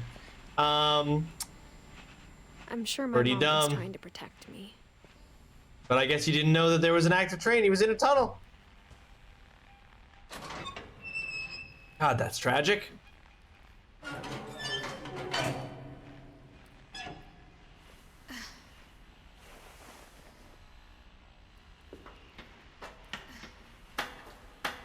Maybe she was afraid I'd end up like Walter. Living 30 years in a bunker underneath the house? I don't know. That seems like a But fair if she worry. never told me about an uncle under the house, I can only imagine what else she was hiding. I mean, there's some flaws in that logic. Just because your mom's I don't wanna hiding that make you have the an same uncle mistakes living she underneath the made. house doesn't mean there are other things she's hiding. You know? We need a secret tunnel button for this Something game. that's still alive. There are Now that secret there's tunnels only on one of secret us tunnels in left. this game. Or maybe 2. I thought it was time I heard the stories for myself. And found out what happened to everyone else. We didn't see Lewis's story. But now I'm worried the stories themselves might be the problem. Maybe we believed so much in a family curse, we made it real.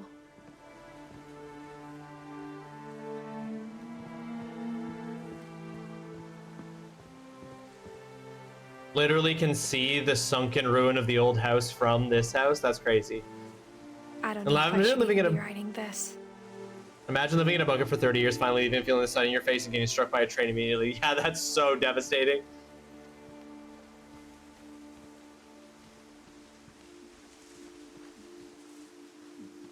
Maybe it'd be better if all this just died with me.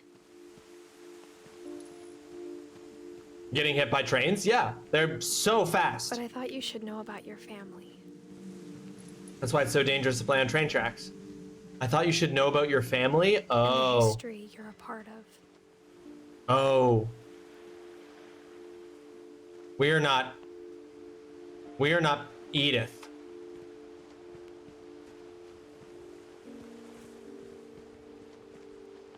We are reading Edith's.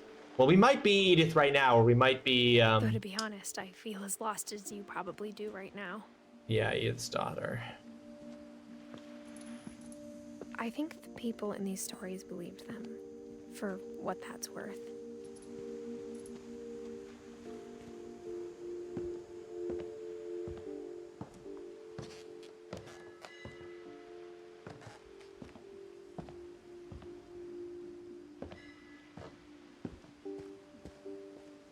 And when you look at the house, at that history of imagination and stubbornness and madness, any of it seems possible.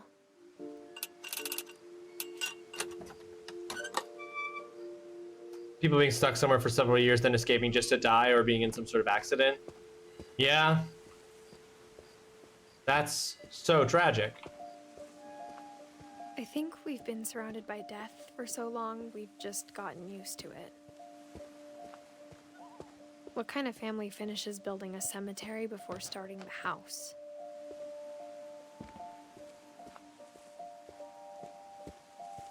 It's embarrassing for me to admit this, but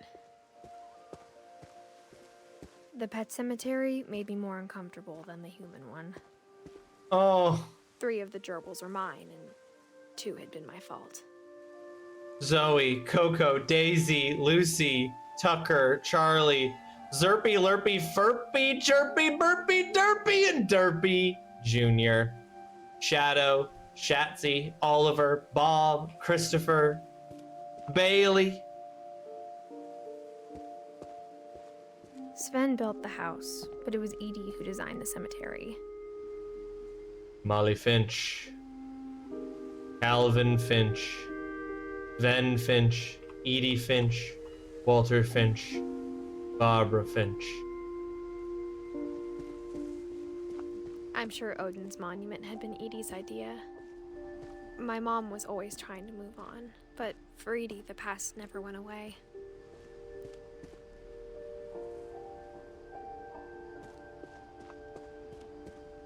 Absolutely wild She could monument. see it poking out of the water at low tide.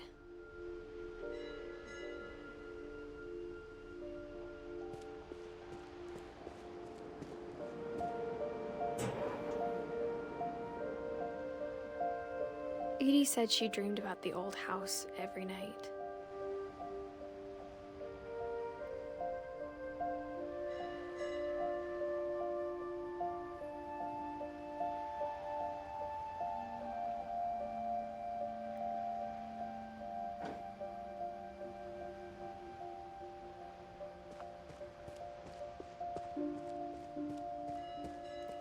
Edie's side was always easier for me to understand.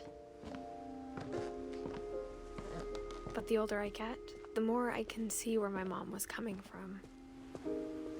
Gregory Finch, Gus Finch, Her dad had been Sam really strict, Finch. but it wasn't enough to save her brothers. She was just trying to do better. She lost 2 of her brothers, just like I did. I get why she tried so hard to protect us. Milton Finch, Sanjay Finch, Lewis Finch. We never found Milton's body, so my mom insisted we were putting up a monument, not a tombstone.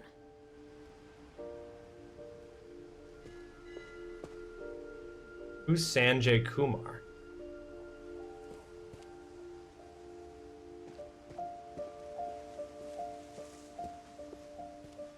There's so many things I wish I could ask my mom now. Part of me thinks this is what she wanted all along. For me to come back someday and find everything out for myself.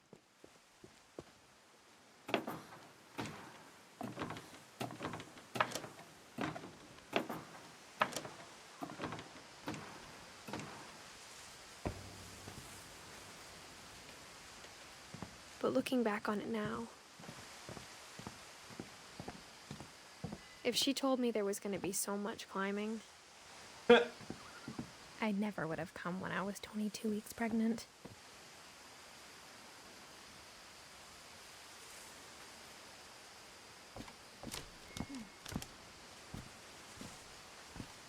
Yeah, this seems like a great way to get killed. Given that your family has a curse. Hold on, I'm what? Okay.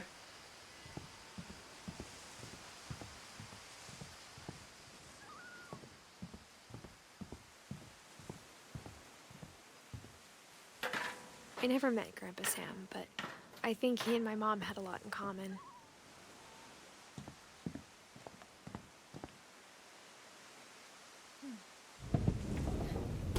They were both pretty intense. That's funny. Sam spent his life shooting photos, but Mom said he got nervous being in front of the camera. I guess we're all afraid of something.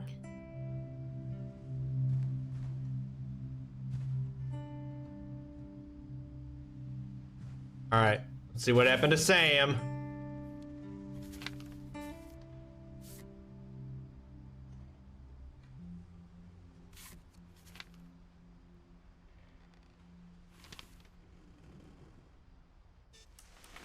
Dawn, I promise, you'll never forget this weekend.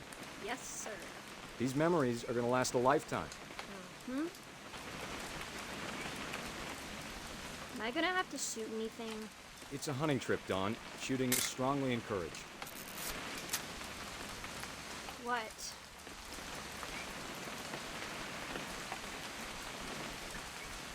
It's too early, Dad. Perfect. It's gonna rain the whole weekend, isn't it? Please just take the damn picture. Hey, language. Warning, incoming game. Warning, incoming game. Did you want to get a picture of me or what? I will never forget this weekend, Dad. That's the spirit. Okay, got it. All right, we're gonna hit an ad break here in a minute, folks. Pictures, okay? Just be careful. That camera's older than you are. When we hit the ad break, folks, I'm gonna go to a BRB screen. I'm gonna go get myself a little snack. That's a bad. How do I? You're right, is there a way Dad. for me to It's starting to focus? clear up. Still freezing though.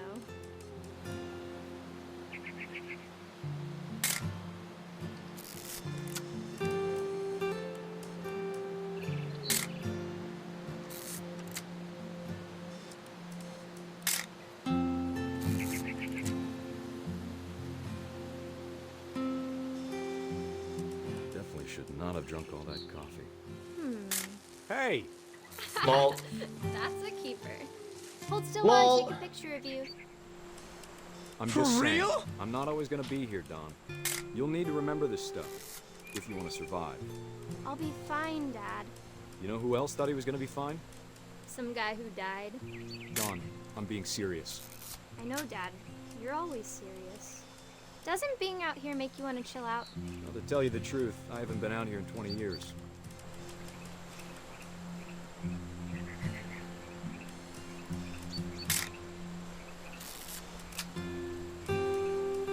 Last time I was with my brother Calvin. Man, that was a great trip. Your grandpa Sven taught us how to fish. Dad! Good eyes, Don. Before you take the shot, let me get a picture of you.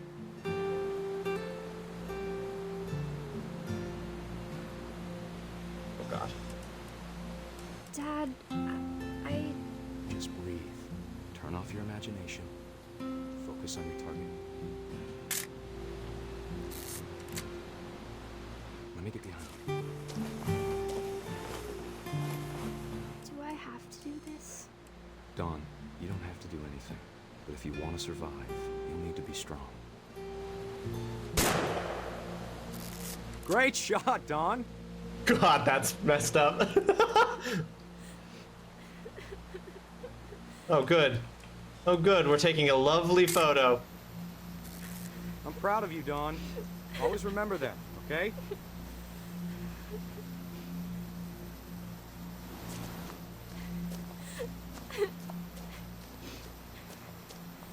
Sorry, Don. Just gotta reset the timer. Lamau, sorry, my daughter who's weeping over the deer she killed. I just gotta reset the timer. Oh, we went to the ad break. I didn't even notice, folks. Hola, yeah, welcome to the stream. I hope you're having yourself a fantastic Monday.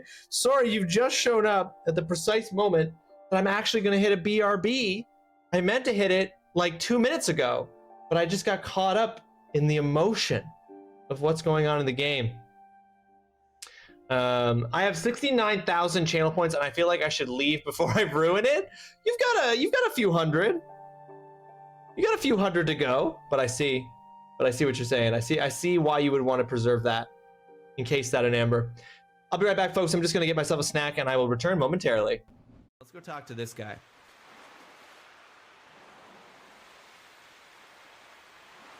Where even angels lose their way, 10 years ago you died at this very spot.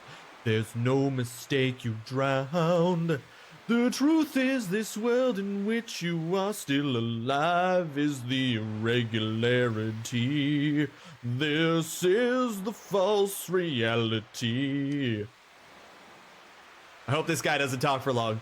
10 years ago, it was Lynx who tried to kill you at this beach. After Prometheus broke the link between fate and the flame, Fate tried to eliminate any obstacles that stood in its way. In the meantime, the 6 dragons had sent Harley forth to try and gain possession of the flame.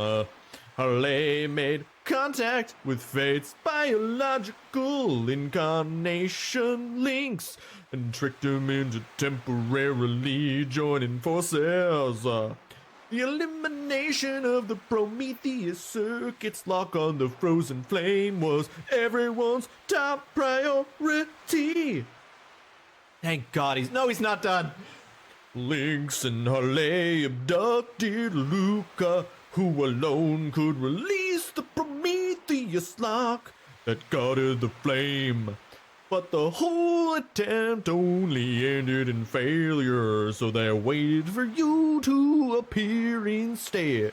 You see, fate calculated that you would one day cross the dimensions and try to make contact with the flame.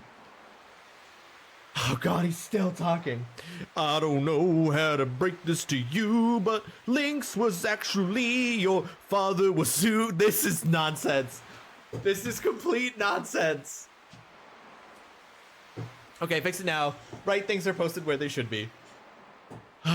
Joseph Fritz's dream. Shit, I feel bad for that joke. Paul, please delete. This is nonsense. Like, I'm running into the barrier. I was fine. Everything was fine. I was following the story, the multiple dimensions. Just the sheer amount of time the ending of this game spends just info dumping you with stuff. Part of me is like, why did it have to be this complicated? It's so complicated. And it's all just getting explained to me. Lynx was actually your father, Wazuki. Drawing closer to the flame caused him to become unstable, and the image of you dying in terror changed him completely. Finally, after having his psyche totally eroded, he lost his soul and was easily integrated by fate. Fate turned Wazuki into a biological interface, modeling him after your worst fear at the time. A panther, but not a black one. Notice that the panther that attacked me was black, but Lynx was a different color. Although Wazuki managed to escape from Chronopolis with you, he later completely succumbed to fate. Ross, I have a request. Is it to stop singing? This is some Final Fantasy level BS. It totally is, Koodles. Humans are such fragile, disjointed, imperfect things. Love and hate, life and death. Perhaps even fate itself dreamed of using the flame to someday reincarnate itself into a new species. Quite sad, really. It's like when you gaze into the flame and the flame gazes back into you.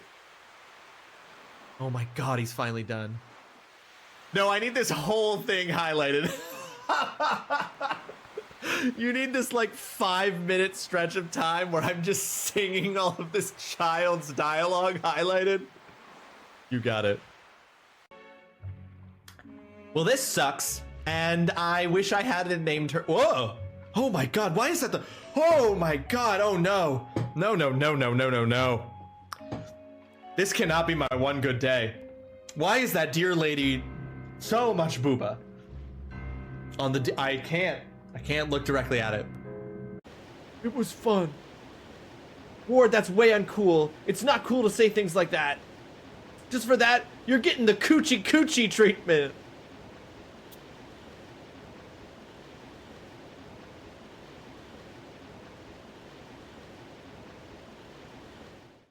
With my penis.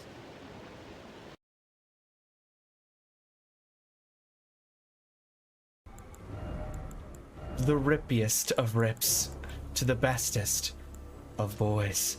Well-worn black armor of the man-wolf Blythe. This pelt serves as a cape, protecting from cold. Blythe was the blade of Ronnie, but the cold bothered him anyway.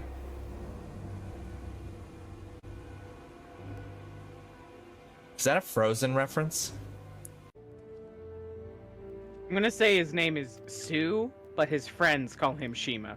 Ooh. Interesting. So his friends call him by a name that's not contained within his name. Yep. Understood. That can happen sometimes, you know, Mayor Lewis, with like a nickname. Does Marnie have a nickname for you? Yes. What is it? Please don't tell us. Do tell.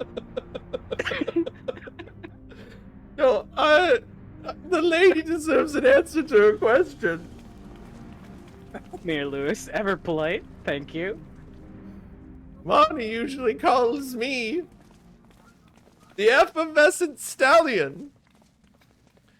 And is that somewhere in your name, Mayor Lewis? Yes, my middle name is Effervescent Stallion.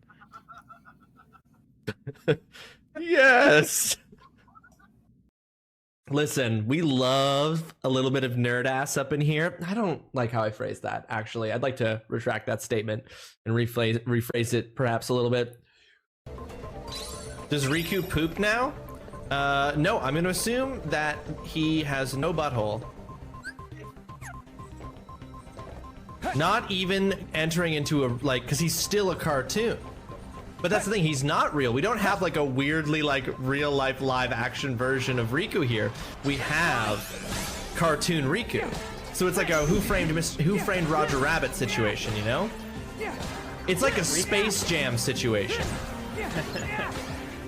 Riku has close ties to darkness, so when he poops, he just goes into the room. Exactly. And it just becomes another Heartless. Riku out here with shit Heartless.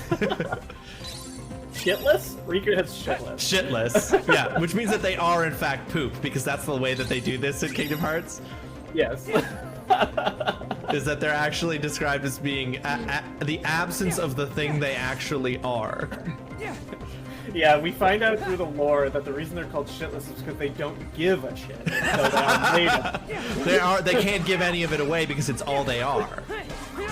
That's the explanation. Flawless. Well done. Another slam dunk from Nomura. Yeah, I was about to say Nomura just We did it once again. I'm in the voice chat. Oh, if you want to join. Oh, for the last half hour. Oh, feel that stretch.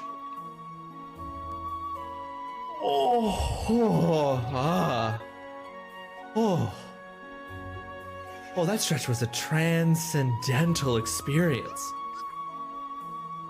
Oh my god, I felt that in every molecule of my being. Woo! Is that how cats, you know when cats do a stretch and you're just like, oh my god, like that is like the platonic form of the stretch? That's what that was.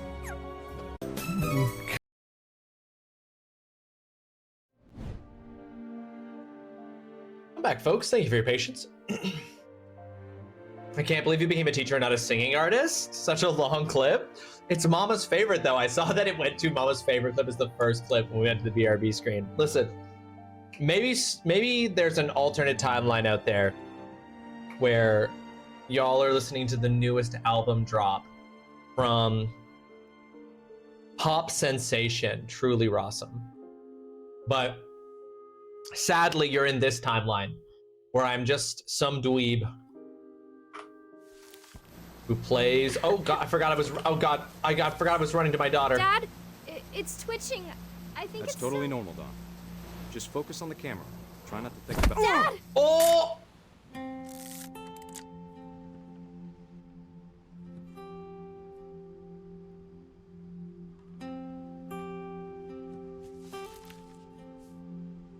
Of all these stories, that's the one I wish most that my mom had told me. Because it's the funniest? It's not funny. That's so tragic. That's how her dad died. That's so tragic. They're all so tragic. It is fucked up that I think that I'm like, that's the funny one. Instead of hiding from death, Sam seemed to go out of his way to meet it. Yeah, and then he got killed by a deer, which he wasn't expecting, I suspect.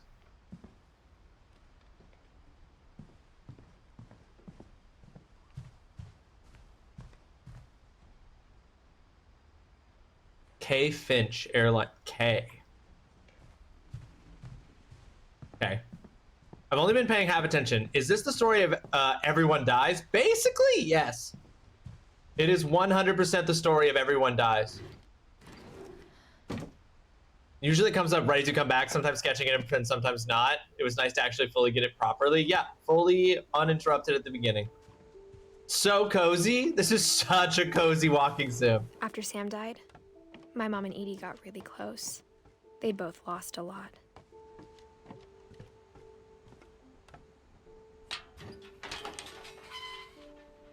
Oh, this is the baby. This is the baby one.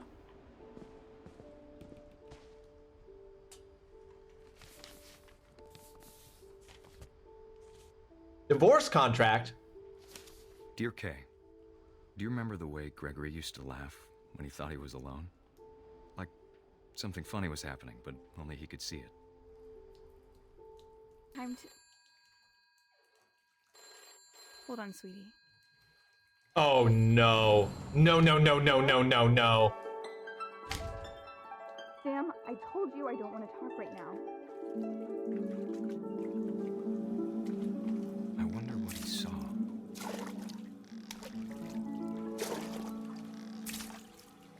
Okay, really hard to judge where these are. What his world was like.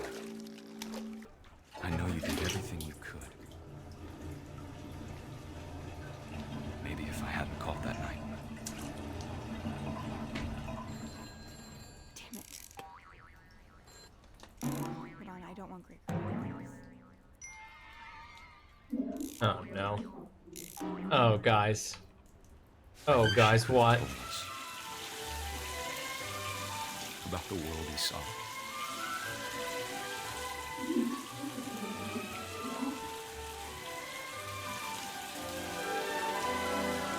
There's so much I don't understand. About Gregory. About everything. You thought it was, you thought the frog was magical? But I know what happened wasn't your fault.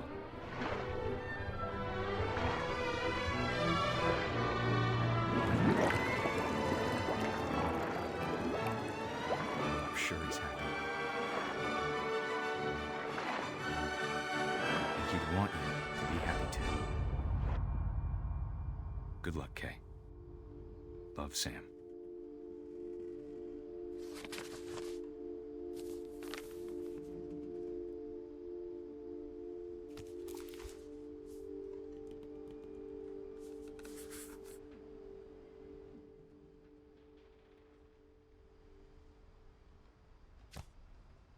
Yeah, definitely shouldn't have walked away. Definitely should not have left the baby unattended there.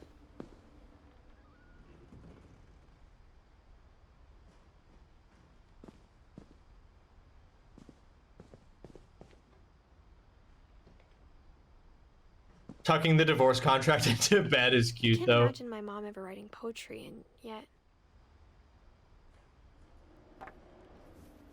A poem for Gus, who always said the wedding was a bad idea. Our father never hit us kids, at least not very hard, before the day my brother said with teenage disregard that he'd be dead before he'd see a wedding in our yard.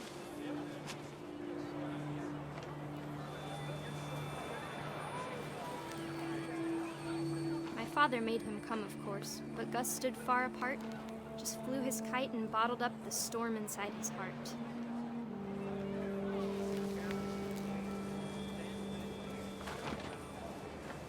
I tried to talk him out of it, but though he'd never met her.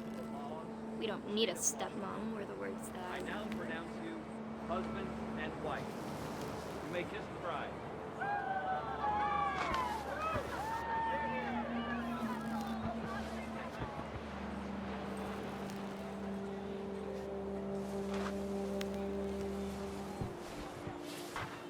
time for photos came, Dad ordered him to come here. But Gus declined, and as a sign held up his middle finger. Dang. Rough stuff. The wind picked up, and panicked geese appeared and quickly went. But all the humans did that day was go inside the tent.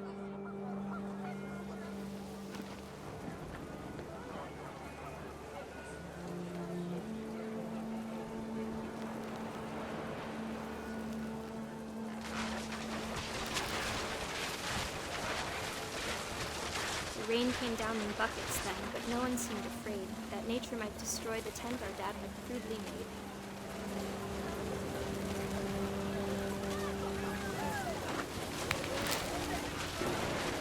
The thunder sounded much too close and full of angry power.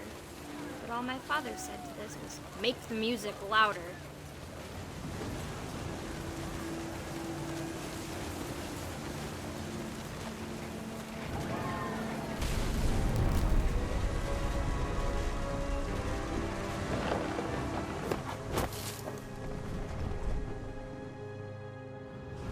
I wish that I could truly say I thought about you on that day. Out there on the beach alone, just you, the wind, the sea, and foam. But I didn't. Until we found you.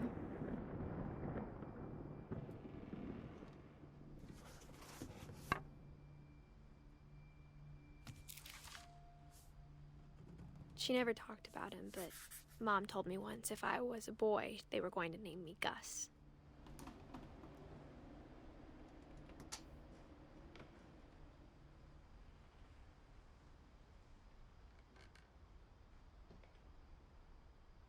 That one's rough.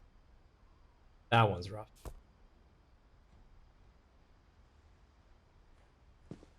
The nice family tree. Everybody's on it. Is dead. Foxhound. Foxhound, welcome to the stream. I hope you're having yourself a fantastic Monday. It's great to see you. How are you doing? How are you? I hope you're well. Hope you're not too tired. Hope everyone's rested and happy in your household. Raise flag, 7:30 a.m. Breakfast, 8 a.m. Quiet time, 11 p.m. Duties, dawn. Sweep, trash, Gus, mop, mow yard. Greg, be a baby. Routine jump rope 100 times. Jumping jacks 150 times. Push-ups 100 times. Crunches 100 times. Damn, I'm getting absolutely mogged. I'm getting mogged by this kid's military regime. Things are good. Just very busy with work and babies. Everything is chaos. Yeah. Yeah, I bet it is. My mom moved up. Great to see you. After her brothers died. Hope it's a happy chaos. At the time, it was as far. But yeah, for real, Foxhound. This is not a happy game. This is a sad game. With tragedy unfolding every few minutes. Religion was another thing my mom never talked about, but I think it helped her a lot after her dad died. God, she was there when her dad died. Crazy. She spent a summer building houses in Calcutta, where she met my dad, Sanjay. Ah, that's who Sanjay is. Oh God, did he die too? God damn it.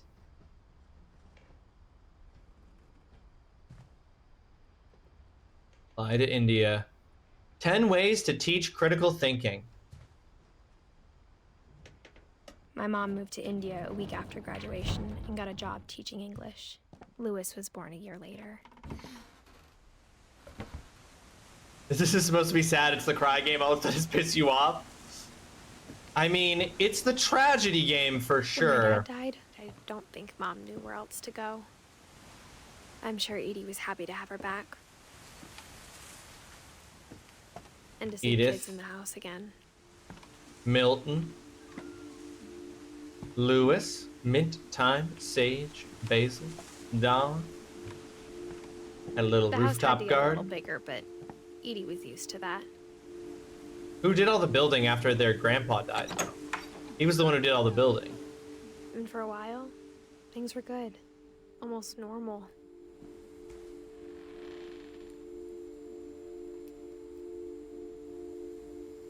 Edith. Lewis rules. Okay, so they were homeschooled. But it didn't last. Of course it didn't.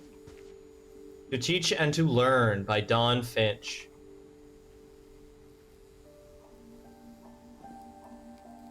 Mother's ways, something ways to create a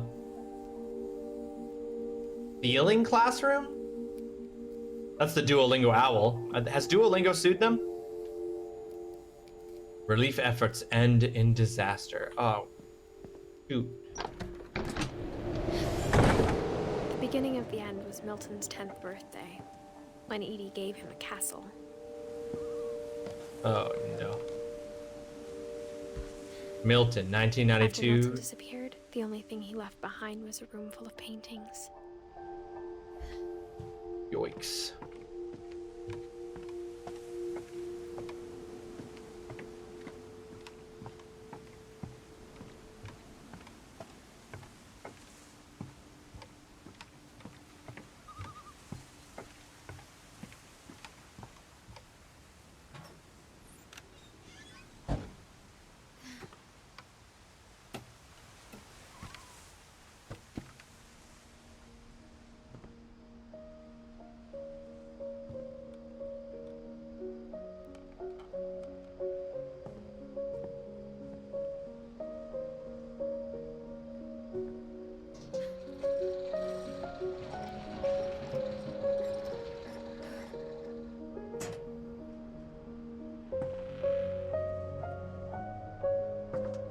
Oh, red solo cups. Milton Finch in The Magic Paintbrush.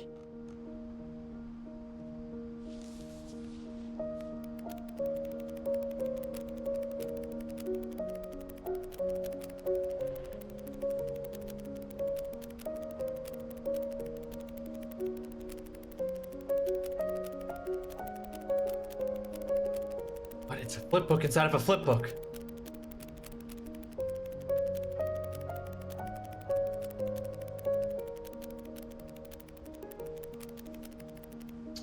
Oh, and that's the explanation for how he disappeared? He painted a doorway to another world and disappeared?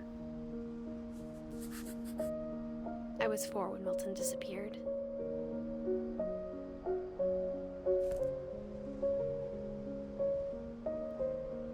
Wow. Damn.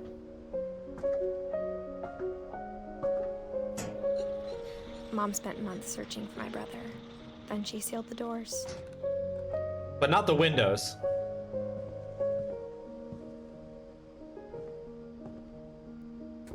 Whatever Milton had found in the house, Mom didn't want it getting out.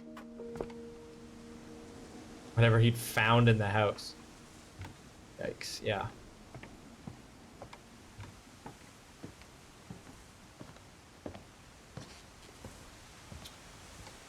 Now that one's... Are we... Mom yeah. definitely blamed Edie, but I think Lewis blamed himself. Why Edie? Why would Lewis blame himself? After he graduated, he just spent more and more time in his room. Until Mom got him a job at the cannery. Okay, the cannery is the only thing about this game that I know about in advance of having played it, because I've seen a little bit of what we see in Lewis's section. There's just a boat on top of this house. Lewis's room smelled very, What? very Don't go back out. No! That part of him lived on.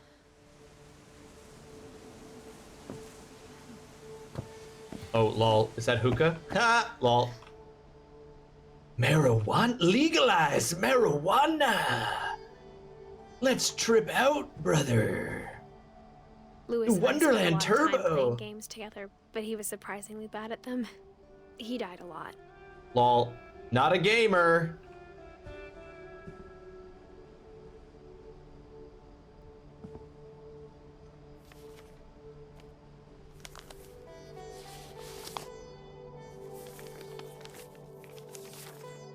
Dear Mrs. Finch, as Lewis's psychiatrist, I can understand your desire for an explanation. As I see it, the trouble began in January, shortly after we convinced your son to seek treatment for substance abuse. Newly sober, I believe Lewis first noticed the monotony of his daily life. And then I... Okay. He kept working at the cannery. But he withdrew part of himself. In our sessions, I saw the same behavior. His mind began to wander. Oh. I asked him to describe it. He said he started small, imagining a labyrinth.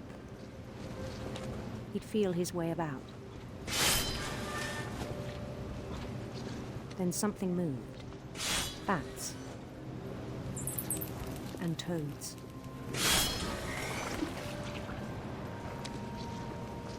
And things that have not names. Well, the psychiatrist didn't need to say that in the creepiest way possible. All in his head. But he took it very seriously. I had hoped he'd find himself.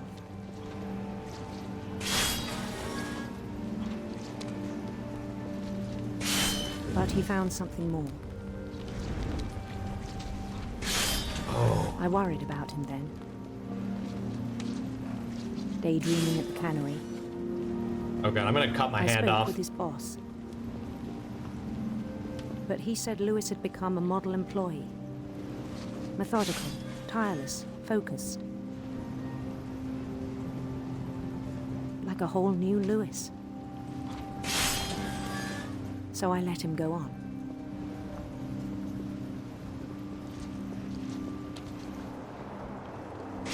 I even encouraged him. It seemed very promising at first. He told me he'd made a new friend.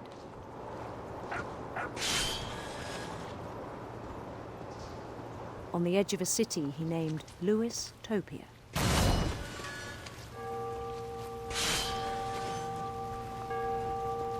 He built the city up slowly, brick by brick. Then he made musicians.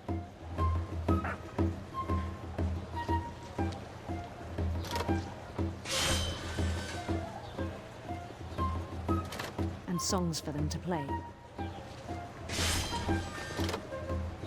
He talked about starting a band. And he was always humming something. Every day his imagination grew stronger.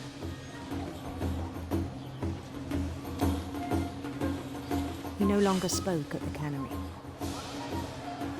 But his chopping was as reliable as ever. Then one day it struck him that all the cheering crowds, even the stones under his feet, were all in his imagination. So he could do whatever he wished.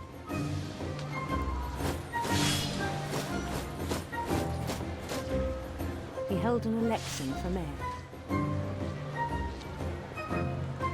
And he won. Of course. They begged him to stay, but his mind was already wandering. It became a game for him.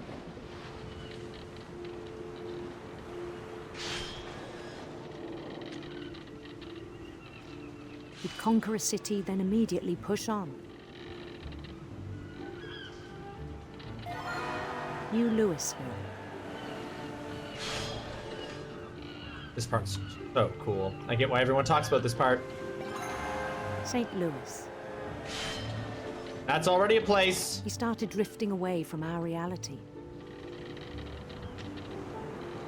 Oh, hold on. I'm stuck on this island. Minneapolis. Until Lol. one day he forgot to go home from the cannery. Even as his mother pleaded with him, part of Lewis kept sailing on. Oh, that's freaky. This is a recurring problem for a lot of the it's like the imagination is what gets them killed. In Lewisburg, he heard rumors of a Beautiful prince. beautiful prince.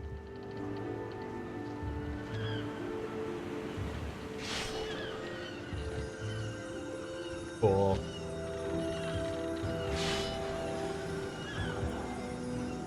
The prince was on his own quest for sinister serpents.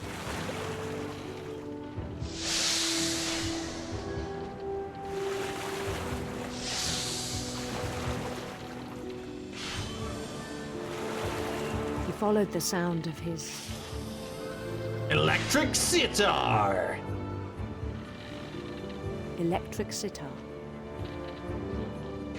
This feels like it might be a violation of doctor-patient confidentiality, but I suppose that this ends with his death, so maybe we can forgive it in this instance. His chase led him to a golden palace east of the sun and west of the moon. That's like a Even detail there, that his probably logic didn't need to be remained mentioned. sound.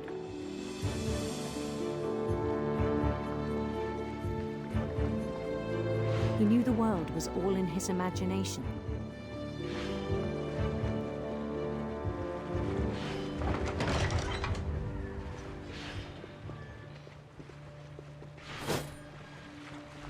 But he was so proud of having created it.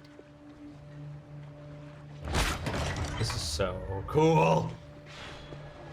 In his own eyes, he'd become something greater than a king. He'd become a god.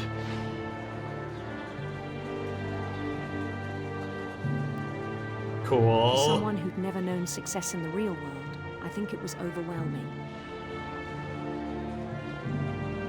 And then it struck him that the real Lewis was not the one chopping salmon, but the one climbing the steps of a golden palace.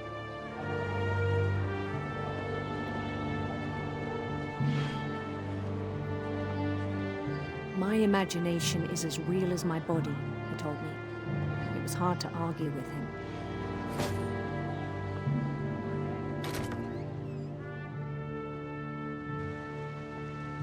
Oh. Oh. Okay.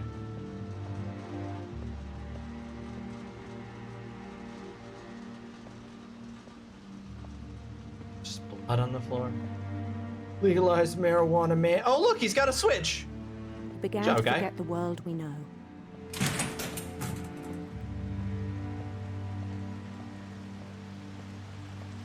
I think it pained him to remember Lewis, the cannery worker.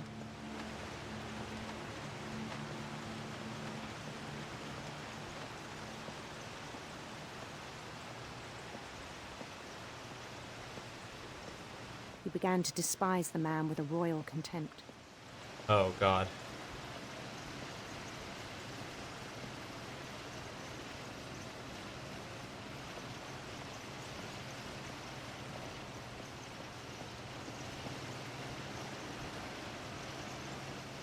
I still thought I could save him. Even after he said he was being crowned king over all the lands of wonder. The palace would be packed with his companions.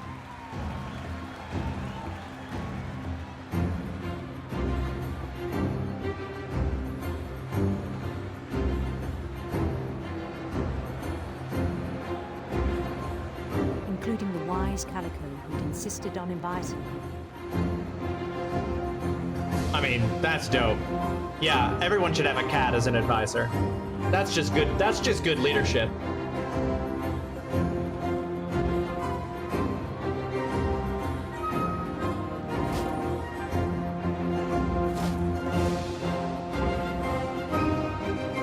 His prince waited, holding his crown.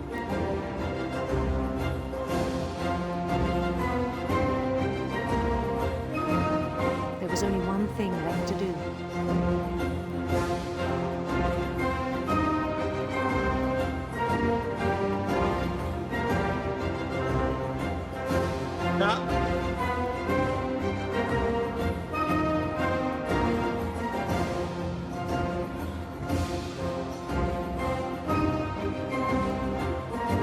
Bend down his head.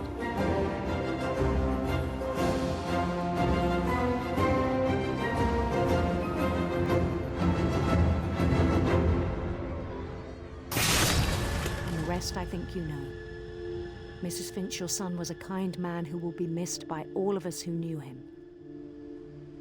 He put his own head under the salmon chopping block?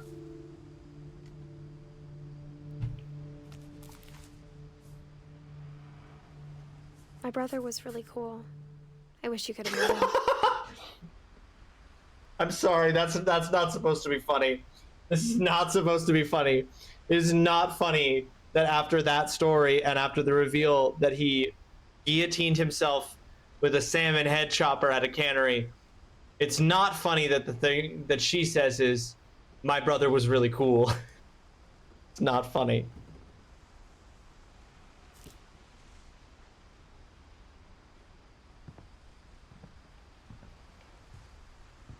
He was so proud of being Indian.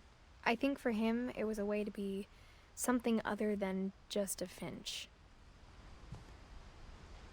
Legit.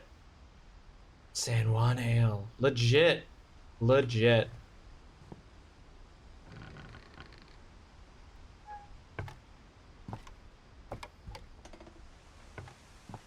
On the way back from Lewis's funeral, my mom told me to start packing. She waited until the day before we left to tell Edie. I'm not sure if she wanted to make it easier or harder.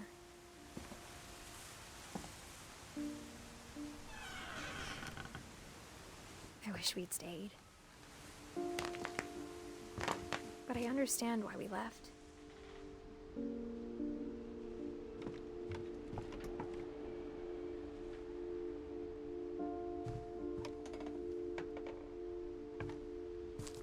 Okay, so this is gonna be how her mom died. My mom ended up leaving everything behind. Teach and to learn.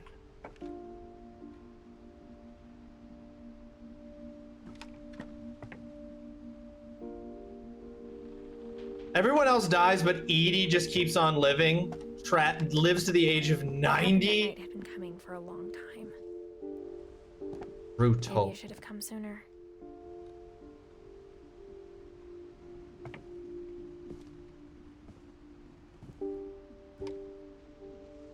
But it had to end one way or another. All that's left now is to tell you about that last night.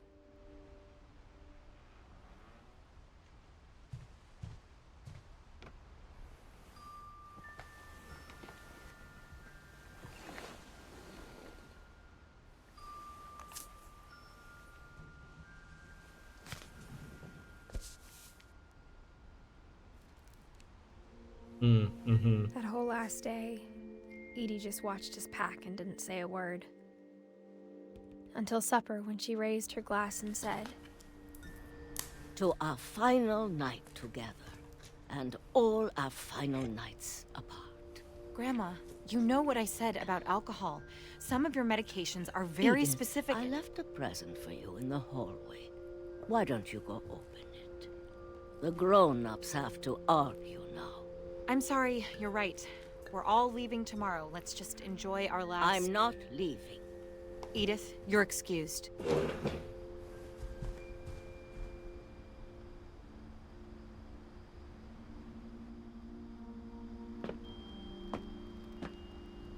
The power had been shut off that morning, but Edie always had plenty of candles.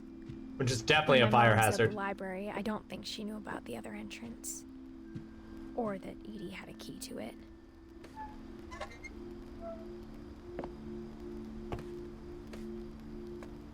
Imagine having to climb down a ladder 3 sets of stairs to find a key for a hidden door just to go pee in the middle of the night. No, Ivory, wait! No, for real, legit! If they were living up at the top of the house, so far from a bathroom. Isn't going to end when you leave the house.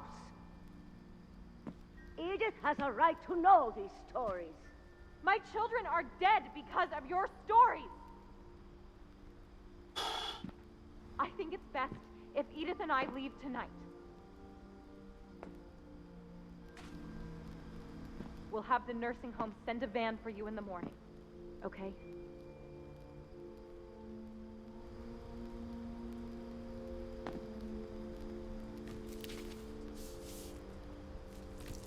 Dear Edith, there's so many stories I wish I could tell you, but there's only time for one.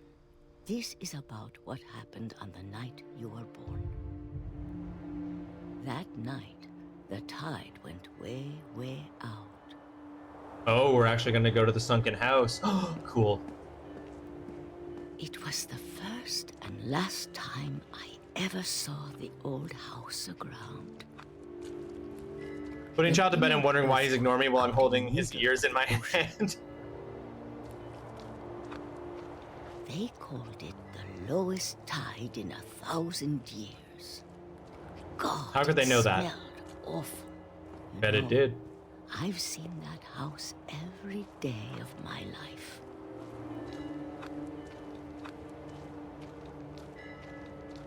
But I never thought I'd go back to it.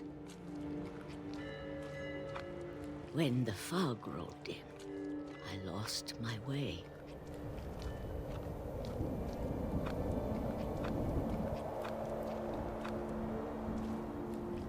I got turned around.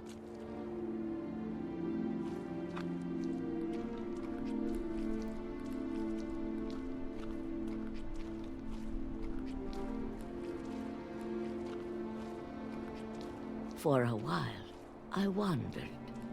I started seeing things. Oh, there's the deer that's gonna kill my son.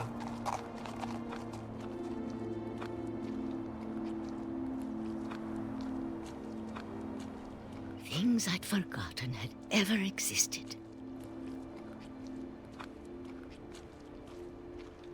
Like a couch frame? When I saw them, they felt like old friends. That night, a lot of things came back to me.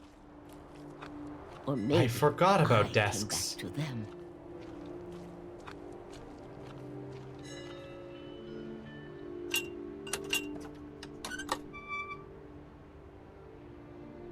Things I can't explain, but that I need you to try and... Edith, what are you doing in here? It's mine. Edith! Mom, you're gonna rip it. Let go. I kicked and screamed, but Mom dragged me to the car. I never saw Great-Grandma Edie again. The next morning, the band came to pick her up, but she was already gone. After that, we moved around a lot.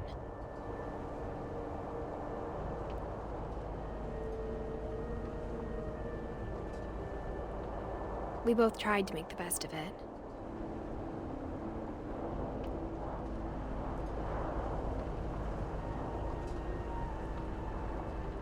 A few years went by.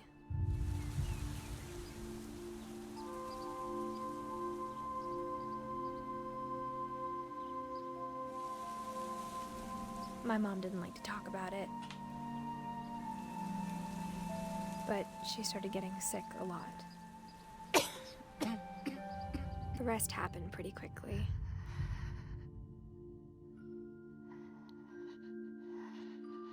She got better for a while, and then she didn't. And then I was alone.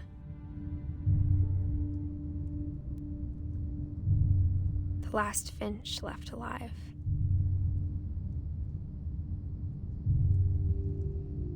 Until I found out about you. I'm still not sure what to tell you about all this. If we lived forever, maybe we'd have time to understand things. But as it is, I think the best we can do is try to open our eyes. And appreciate how strange and brief all of this is.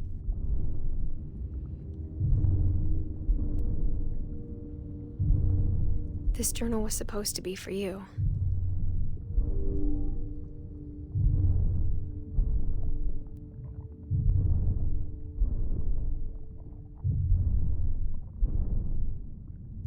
But now I hope you'll never see it. I just want to meet you and tell you all these stories myself. But I guess if you're reading this now, things didn't work out that way.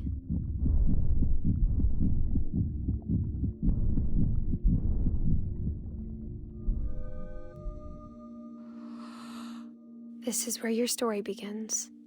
I'm sorry I won't be there to see it. It's a lot to ask, but I don't want you to be sad that I'm gone. I want you to be amazed that any of us ever had a chance to be here at all. Good luck.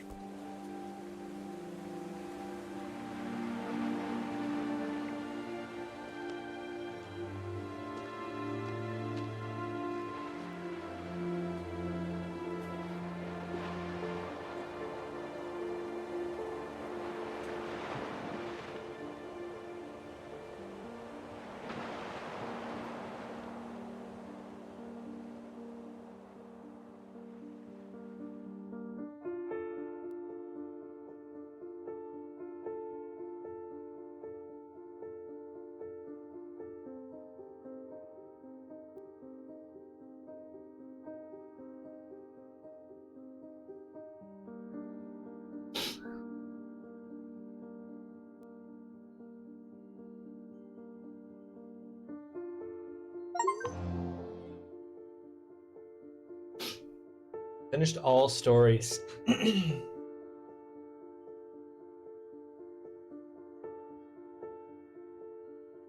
Well.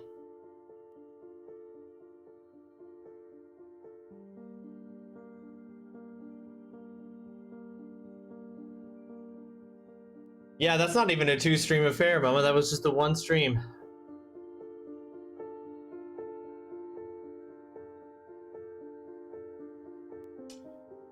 Yeah, that's a lot of tragedy for one family. And I guess it's hard to tell, but I guess the implication was that Edith died during childbirth.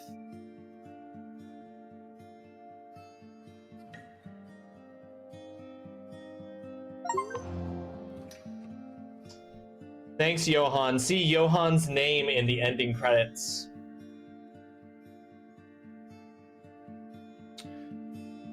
Molly died from eating holly berries, which are toxic. Oh, that's what she died from. So she was having hallucinatory dreams from the berries.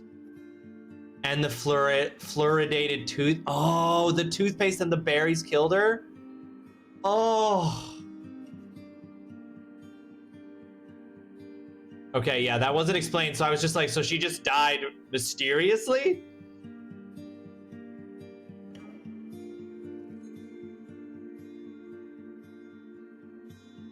And Barbara Finch just vanished with nothing left but an ear, the implication being that her boyfriend killed her.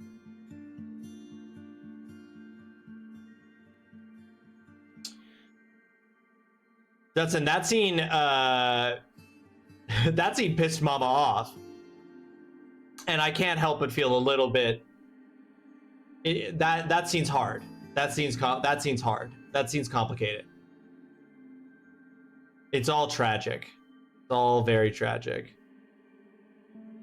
Yeah, Barbara was murdered in your own home.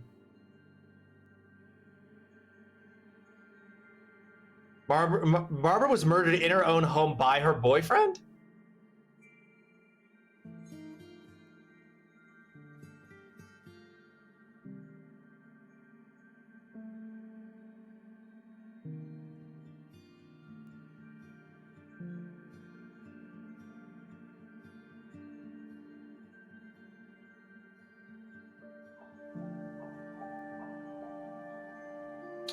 Yeah, Milton is just in Narnia. Milton just walked through into Narnia.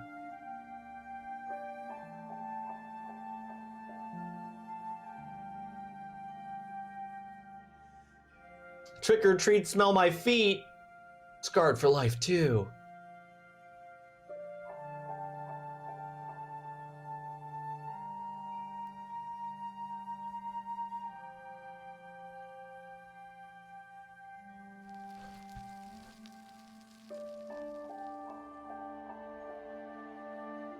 The end.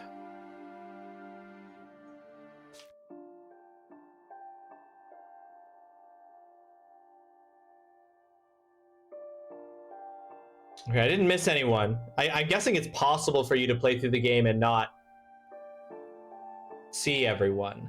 Story.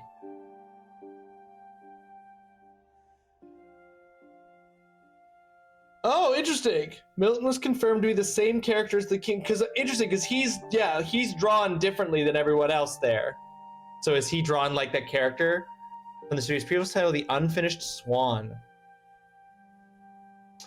Yes, Ivory. That's extremely difficult to watch, especially because of what it's dealing with, and because it's also the coolest sequence in the whole game.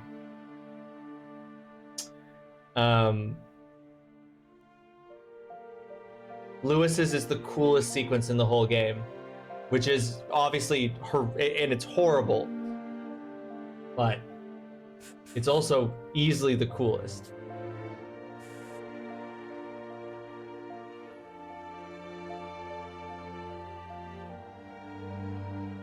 Yeah, Lewis is the cannery. It's the little like fantasy world, evolving fantasy world RPG minigame where you're also at the same time simultaneously have to be cutting the heads off of salmon.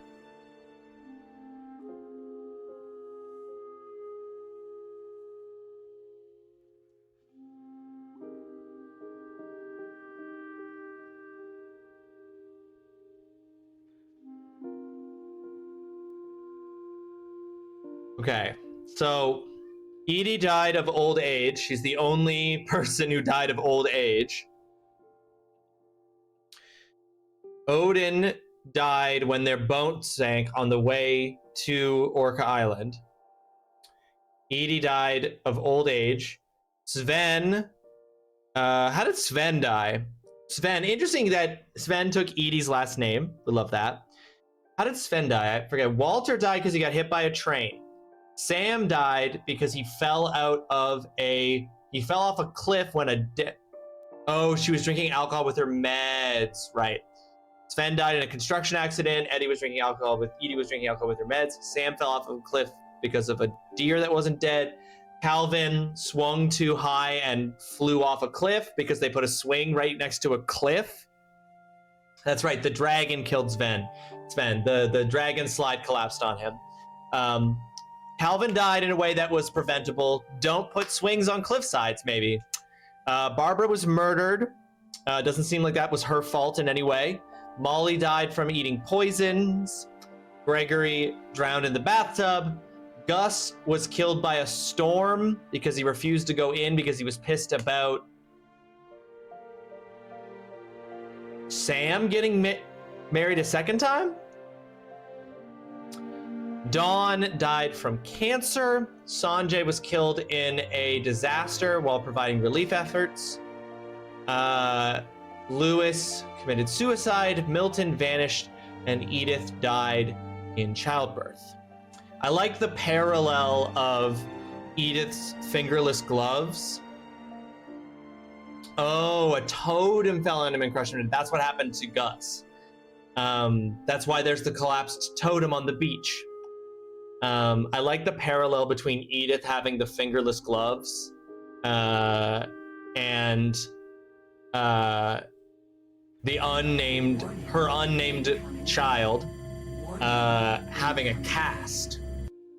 So this kind of parallel between the fingerless gloves that Edith wears and the cast that her child has, which is interesting. Apparently, The Unfinished Swan is referenced as a sort of sequel to this game. The totally preventable part, Dutson. The fact that she never should have left the baby unattended.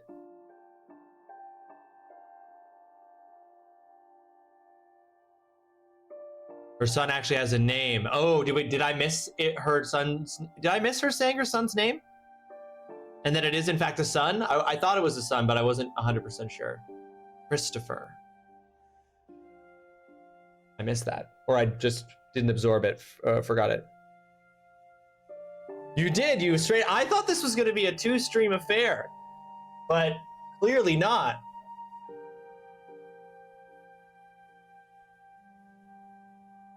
Very interesting. I'm gonna look up some stuff here. Well, we'll just stay on the screen. I want to look up some stuff about this. What Remains of Edith Finch, and the other thing I want to look up is Gone Home. For real? We're also in an ad break, so I'll wait to really talk about this until the ad break ends.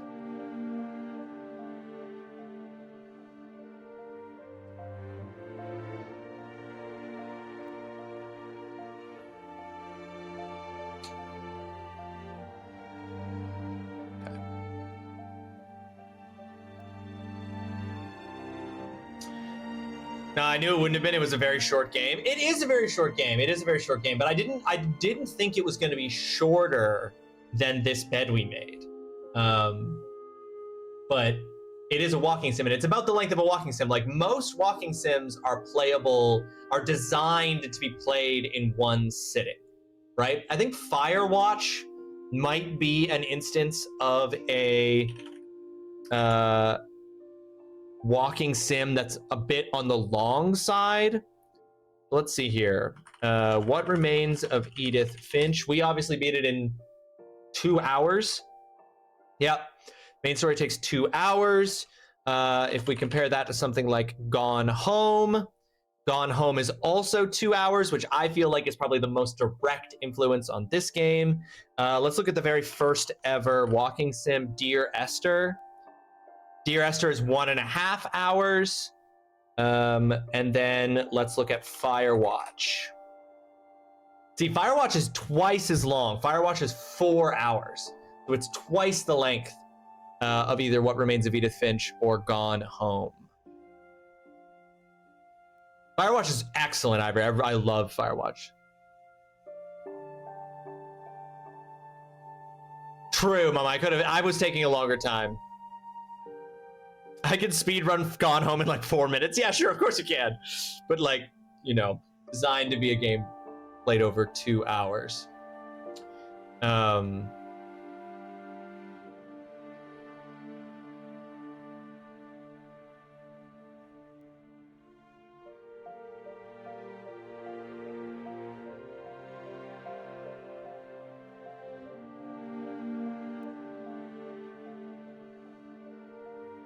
This is interesting because Edith is pregnant, and the implication is that Christopher doesn't have his mother, but it doesn't seem like he has a father either. And the way Edith talks about "I found out about you" really gives the impression that like the father's not in the picture at all.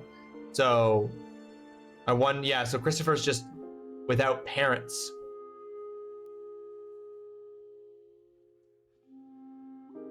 Okay, yeah, Sanjay dies in an earthquake.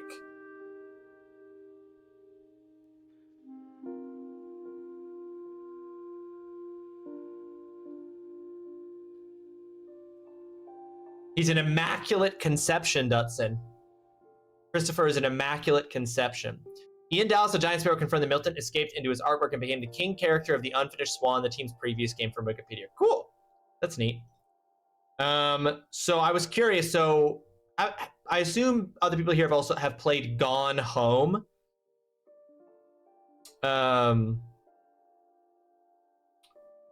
Which is very, very similar. It is almost identical in sort of the conceit of it, which is that you play as a character who comes back to her house. You return home from overseas to your family home, and you slowly unpack what happened to your family while you've been away through like exploring the house and written diaries and stuff. And unlike What Remains of Edith Finch, What Remains of Edith Finch is not like eerie or disconcerting, really. Even the Barbara sequence is kind of done in a way that's like almost like a little tongue-in-cheek, even though it's about a murder. Gone Home is like you have this like pervasive sense of discontent, of alarm, of eeriness, of lack of safety throughout, which is really fitting with the story. You're neat. Oh, stop. Mr. Weisborg, welcome to the stream. I hope you're having yourself a fantastic Monday. Thank you so much for joining us. He's actually Christopher. That's what I'm saying, Dutson. He's immaculately conceived. The only game I thought I was going to get attacked. The only game where I thought I was going to get attacked for 3 hours. Yeah, exactly. Gone Home makes you think constantly that you are in danger, and literally nothing ever happens to you. It's very funny. Gone Home, interestingly enough, made by a team of people who worked on one of the DLC for BioShock 2. It's interesting. But yeah, it was made by the same team that made one of the BioShock 2 DLCs, or had worked. Many of them had worked previously on that. But that game was released in 2013, and then What Remains of Edith Finch was released in 2017, so 4 years later. So yeah, definitely like heavily inspired by, heavily influenced by. Where in the world? Orca Island, Washington. Right, Washington as in the United States. Okay, so yeah. Yeah, Washington as in the United States. How do they know that's the lowest tide in 1,000 years? Did they ask any of the indigenous peoples of Washington State?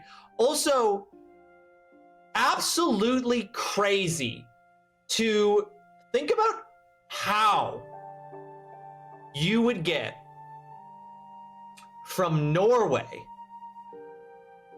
to Washington State, which is on the west coast of the United States. Think about how you would how you would get there. You would you would have to go south around South America and then back up north, or which is probably the shorter route, or you would have to go south around Africa all the way across the southern part of Asia, then across the Pacific Ocean to Washington State. Trebuchet, honestly, Mr. Weisborg, makes way more sense and would be way more practical than that. We're talking that voyage in the 1930s? That's gonna take months. You can go north above Greenland and around Alaska. There's no Northwest Passage.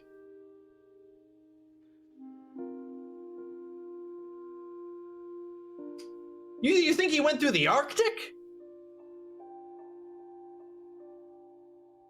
Sorry to sound so skeptical.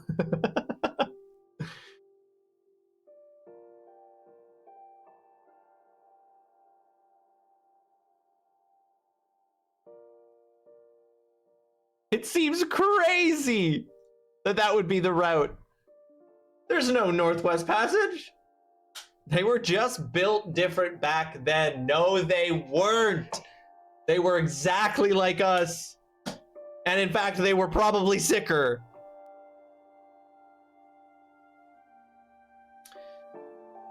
Wow. Oh, I just swiped away a notification as I went to swipe away a different notification, and I don't know what the notification I swiped away was for, so I don't know what I didn't see. Oh well. Was that a DM? Did I accidentally swipe away a DM? Don't nerd me. Don't nerd me. That would be so cold. I don't think you could do. How cold does it get up there? Don't nerd me.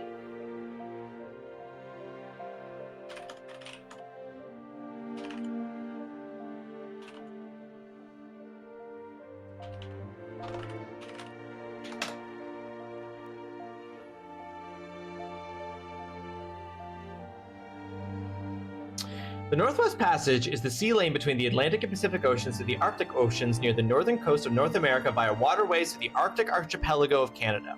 The eastern route along the Arctic coast of Norway and Siberia is accordingly called the Northeast Passage. For centuries, European explorers, beginning with Christopher Columbus in 1492, sought a navigable passage as a possible trade route to Asia, but blah, blah, blah, blah, blah, blah, blah. Scotsman John Ray explored a more southerly area in 1854, through which Norwegian Ronald Edmondson made the first complete passage entirely by ship in 1903 to 1906. Until 2009, the Arctic pack ice prevented regular marine shipping through most of the year. Okay. And it was even a Norwegian who did it. Okay. So by 1937, it would be possible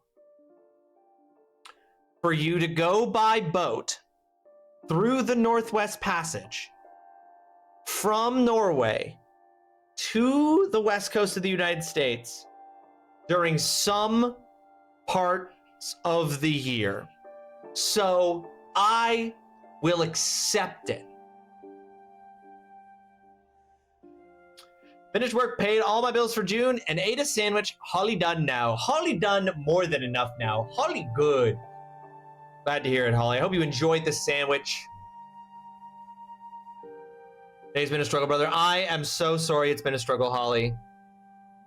You are loved. Big hug. Big hug coming your way. I will accept it, but I'm not happy about it. I just think they could have chosen another place. All right? Like, why choose that? What? Like, okay, I get it. The Finches were cursed. All right? They were cursed and they would all die tragically. But as we've discussed, at least a few of these were completely 100% avoidable. And maybe your boat wouldn't have capsized off of Orca Island's coast if you hadn't decided to move from Norway to the western side of the United States of America by boat, when you could have just, I don't know, moved to New Hampshire on the eastern side, which is so much easier to access, and maybe then you wouldn't have gotten killed. Well, yeah, we'll tow it a whole ass home. I'm just gonna say it. Odin brought this on himself.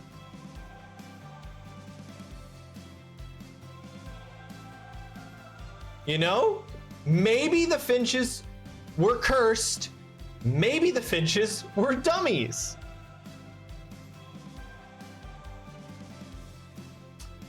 It's impossible to know for sure.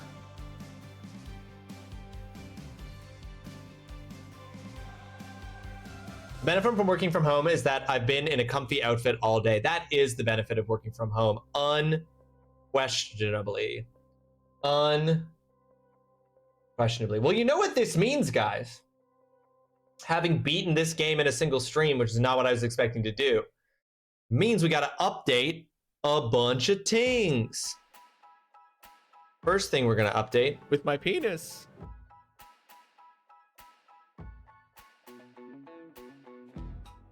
is this, because now on Wednesday we will be starting Final Fantasy IX. Oh yeah, it starts soon, Holly. It starts as soon as Wednesday. It means you're starting my dad's favorite Final Fantasy on his birthday. Happy birthday to Mama's Papa with his favorite game, his favorite Final Fantasy. Time to start slapping your keyboard with your ding dong. The alert said so. Okay, hold on.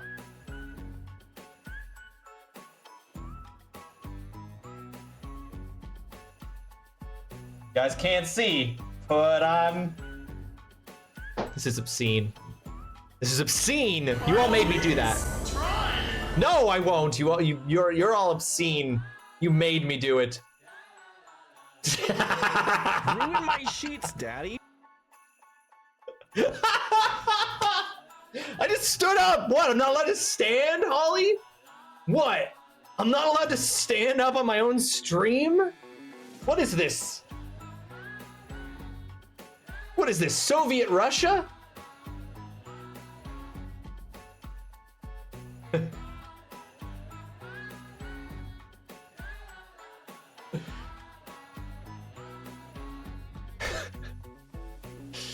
Oh God. Okay, let's update some things, folks. first and foremost. Ross, I need you to fucking knock it off. I've sat down. I've knocked off. Okay. My knock is fully off, y'all. Okay. So.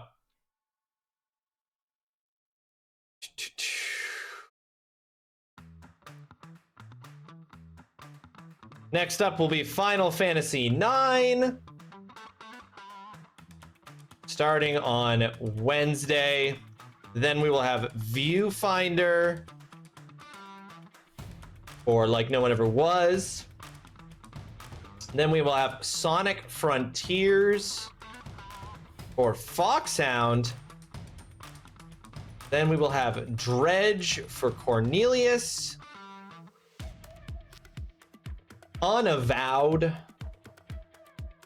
for Dotson. East 9 Monstrum Nox for Mama. We will have The Big Con for Darren and Stuff. Fallout 2 for Oolong. Caves of Kud for Rinvello. And then we will be adding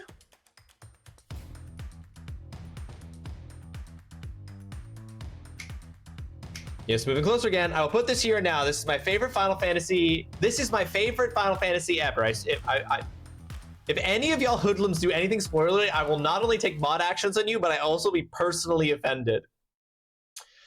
I look forward to you playing Unavowed because I don't know what I've ever seen you play a straight up point and click adventure game. I don't know that I ever have since I was a kid and they were educational ones. FF9 is at least better than 8. Can we at least push him to do some of the cool side quests? No, but it's so good. Don't make me start now, that's it. The way I'm so tempted to click that button. Listen, I'm gonna have fun, all right? If Final Fantasy IX's fun and the side quest stuff is fun, then I'll do the side quest stuff, you know? I just wanted to get maximum joy from FF9 is all Holly, I swear it. Dutson, if you want me to get maximum joy from Final Fantasy IX, then you have to let me play it my way. I'll never achieve maximum joy if I'm playing it the way somebody else wants me to play it. All right.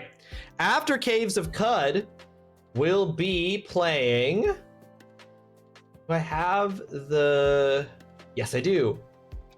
It'll be The Silent Age from Alex and Ivory. So we'll be wrapping right back around to Alex and Ivory's next pick. So we'll be in the back half of the redesigned syllabus. Because yeah, it'll be The Silent Age, then it'll be the very first Yakuza game, Yakuza Kiwami, Astroneer from Like No One Ever Was, Sonic Adventure 2 for Foxhound, The Stanley Parable for Cornelius, Front Mission 3 for Dutson, Banishers Ghosts of New Eden for Mama Turtle Bear, The Simpsons Hit and Run for Darren and Stuff, Silver for Oolong, Grapple Dog for Rinvello, and then we will be at the end of the current syllabus. Now, before we get there, going forward, the syllabus as it appears here beneath me will never have less than this number of games on at any given time. There will always be at least 10 games. So if we complete a game and we move the schedule up and that leaves a blank space, then we will then and there come up with, once we reach that point, which will be for a few games yet, obviously, it'll be for 9 more games before we do that. That is when I'll introduce whatever new system we're gonna do. I have some thoughts, but again, I haven't really taken the time to fully think it through. I have some thoughts about how that system will work. The pair is so good. You never finished Banishers. Holly is currently playing Banishers.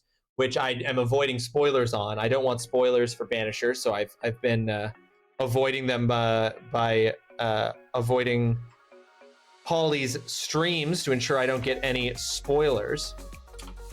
But it is a game that I was already interested in when Mama suggested it. Updating the syllabus here now in Discord.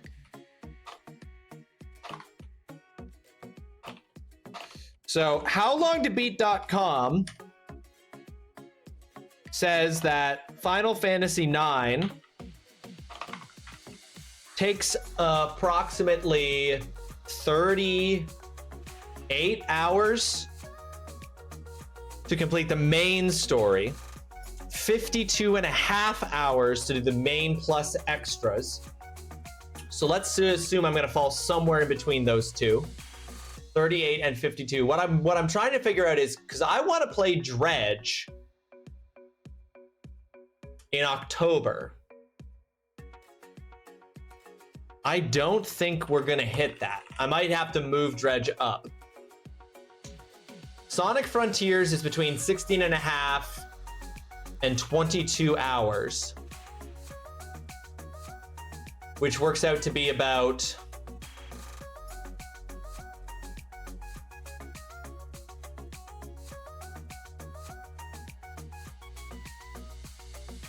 which will be somewhere between 7 or 8 streams. So Sonic Frontiers is about 7 or 8 streams. Final Fantasy IX is gonna be like almost 20 streams, I think. Maybe a little bit less, maybe like 18 or 19, but it's gonna be in that ballpark. And so if we just look at the number of days left in, I think I'm gonna have to probably bump Dredge up and play Dredge before Sonic Frontiers to play it as the October game. The question is, how much is he gonna play it? Oh, I'm gonna play Stanley Parable. I wish I enjoyed it more to actually play it, because it does seem like a really good game. I just had friends to play it for me instead. The Banishers one, Mama. After Ys 9, that would put it next year's. Yeah, no, I don't think I'm gonna, I think I'm gonna finish Final Fantasy. Yeah, I think I'm gonna finish Final, I think it's gonna take me 18 to 20 streams to beat Final Fantasy 9, which will probably, with breaks, I'll probably be beating Final Fantasy 9. I probably won't beat Final Fantasy 9 until the end of the summer. Viewfinder, I think, will probably only take like 3 or 4 streams, but then I don't think I will be able to start and beat Sonic Frontiers before October. So I think I'm definitely gonna have to swap Dredge and Sonic Frontiers. Streams are 4-ish hours, I'm saying about, but, and like, I try to start before the first hour is up more often now, but more often than not, I don't start the game for the first hour. So that puts us at about 3 hours of actual gameplay each stream.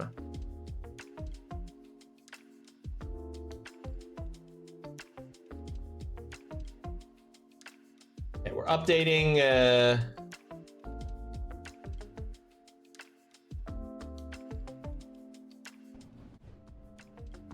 we're updating this now.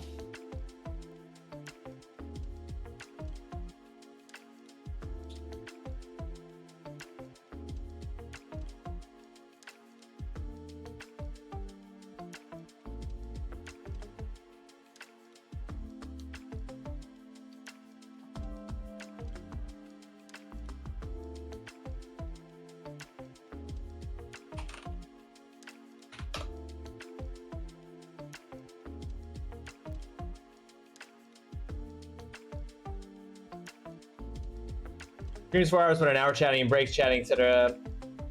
Yeah, I mean, Oolong has. The medal, yes. Do I need to repeat myself? Guys, we're too slow. I have never even heard of it, Oolong, before you mentioned it, before you suggested it. So I'm familiar with it now only because of you. I had definitely never heard it before. And based on everybody immediately making jokes at your expense, it does sound as though maybe nobody else had heard of it before either.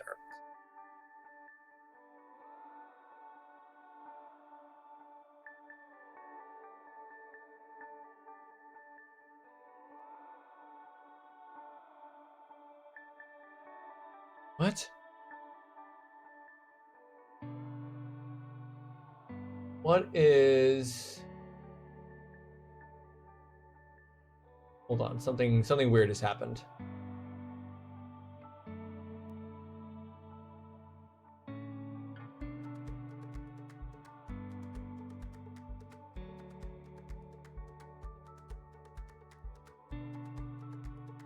That doesn't make any sense. Hold on.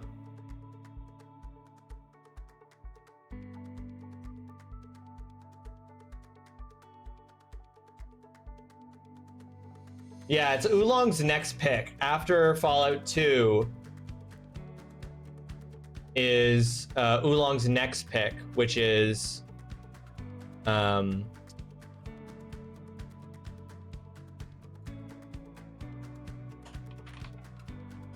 interesting. It did not save it properly. There we go. That was weird. Oolong wants pets? Go get them biscuits. All right. Download the Mouth Institute of Design Wall of Gaming Accomplishments page 2. Now going to be updated to include page 2. What Remains of Edith Finch, completed June 2026. A one-stream affair. Yeah, it is on Steam because I think I already own it. I believe. I think. Hold on, let me go to my Steam library. Library, all games.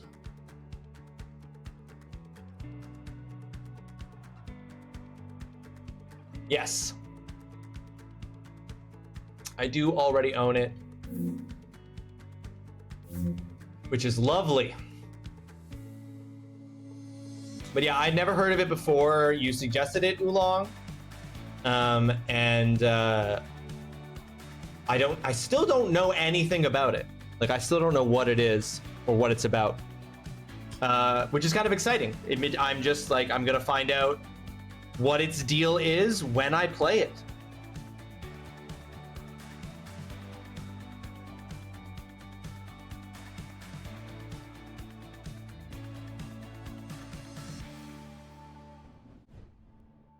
Okay. Well, all right, folks. Hell yeah. Schedule updated. Mouth Institute of Design, Wall of Gaming Accomplishments, updated. Schedule underneath me, updated. What Remains of Edith Finch, beaten. Final Fantasy IX will be starting on Wednesday. We're gonna wrap things up here. That is going to be it for today's stream. Today was the first day for Pride, as I already said at the beginning, so happy Pride to everybody, but also the first day for Summer Game Fest 2026. I believe one of the very first showcases was today, the Mix Summer Game Fest showcase, which was showing off a bunch of indie games. I will share the link to that showcase as well as that Steam page in the Discord. later on this evening. And yeah, PlayStations is tomorrow, which is very exciting. Tomorrow at 2 p.m. Eastern, we will have PlayStation State of Play. We'll learn some stuff about various games, but we know for sure that they're going to talk about Wolverine. Yeah, very exciting stuff. Very exciting stuff there. Let's see who's live and who we can raid out to. Mildly is live playing 007 First Light. Frankie is live playing Pokemon Fire Red / Leaf Green. That's silly that it doesn't tell you which one that is. Concrete Sins live playing The Finals. Fanlight is live playing Tekken 8. Riddy Crash is live playing Resident Evil 4. Let's raid Riddy Crash. Also, happy birthday to Adam. Everybody better say happy birthday to Adam in the Discord. Wish Grandpa Adam a sweet birthday. Oh my goodness, it looks like Riddy also got a haircut. Oh. Riddy and I are haircut brothers. Yeah, everybody get your rigs ready. Everybody copy and paste the raid message that's about to appear in chat, but also get your rigged message ready. Whether I beat Riddy in the raid battle, in the raid fight or not, get your rigs ready. The only correct response. Grab the top message if you are a subscriber. Grab the bottom message if you are a follower. Spam that when we get on over to Riddy's stream. Thank you all for hanging out with me today while we played What Remains of Edith Finch. My throat got a little, my throat got a little tight. My eyes got a little wet, but I didn't cry. I didn't cry. Okay, and I love to cry. Why did you name all this right, I'm a little baby, chest blubbering mush baby. I cum? love that's to cry. truly Okay? the most upsetting thing you could have possibly named it. Like, what the fuck? Thank you for the mush cum. Take care, TrulyRawesome. Take care, Yaya. Thank you for being here. Thank you for hanging out. It's great to see you. It's great to see you, folks. Have a fantastic rest of your day. Be kind to yourself. Be kind to others if they deserve it. Drink plenty of water. Eat plenty of food. Get plenty of rest. Get some exercise. Do things that make you happy. Do things that make some other people happy. Spread the joy. Spread love. Spread positivity. And I will see you on Wednesday at 1 p.m. If not in various other places on the internet. Have fun over at Riddy's. We'll see you soon.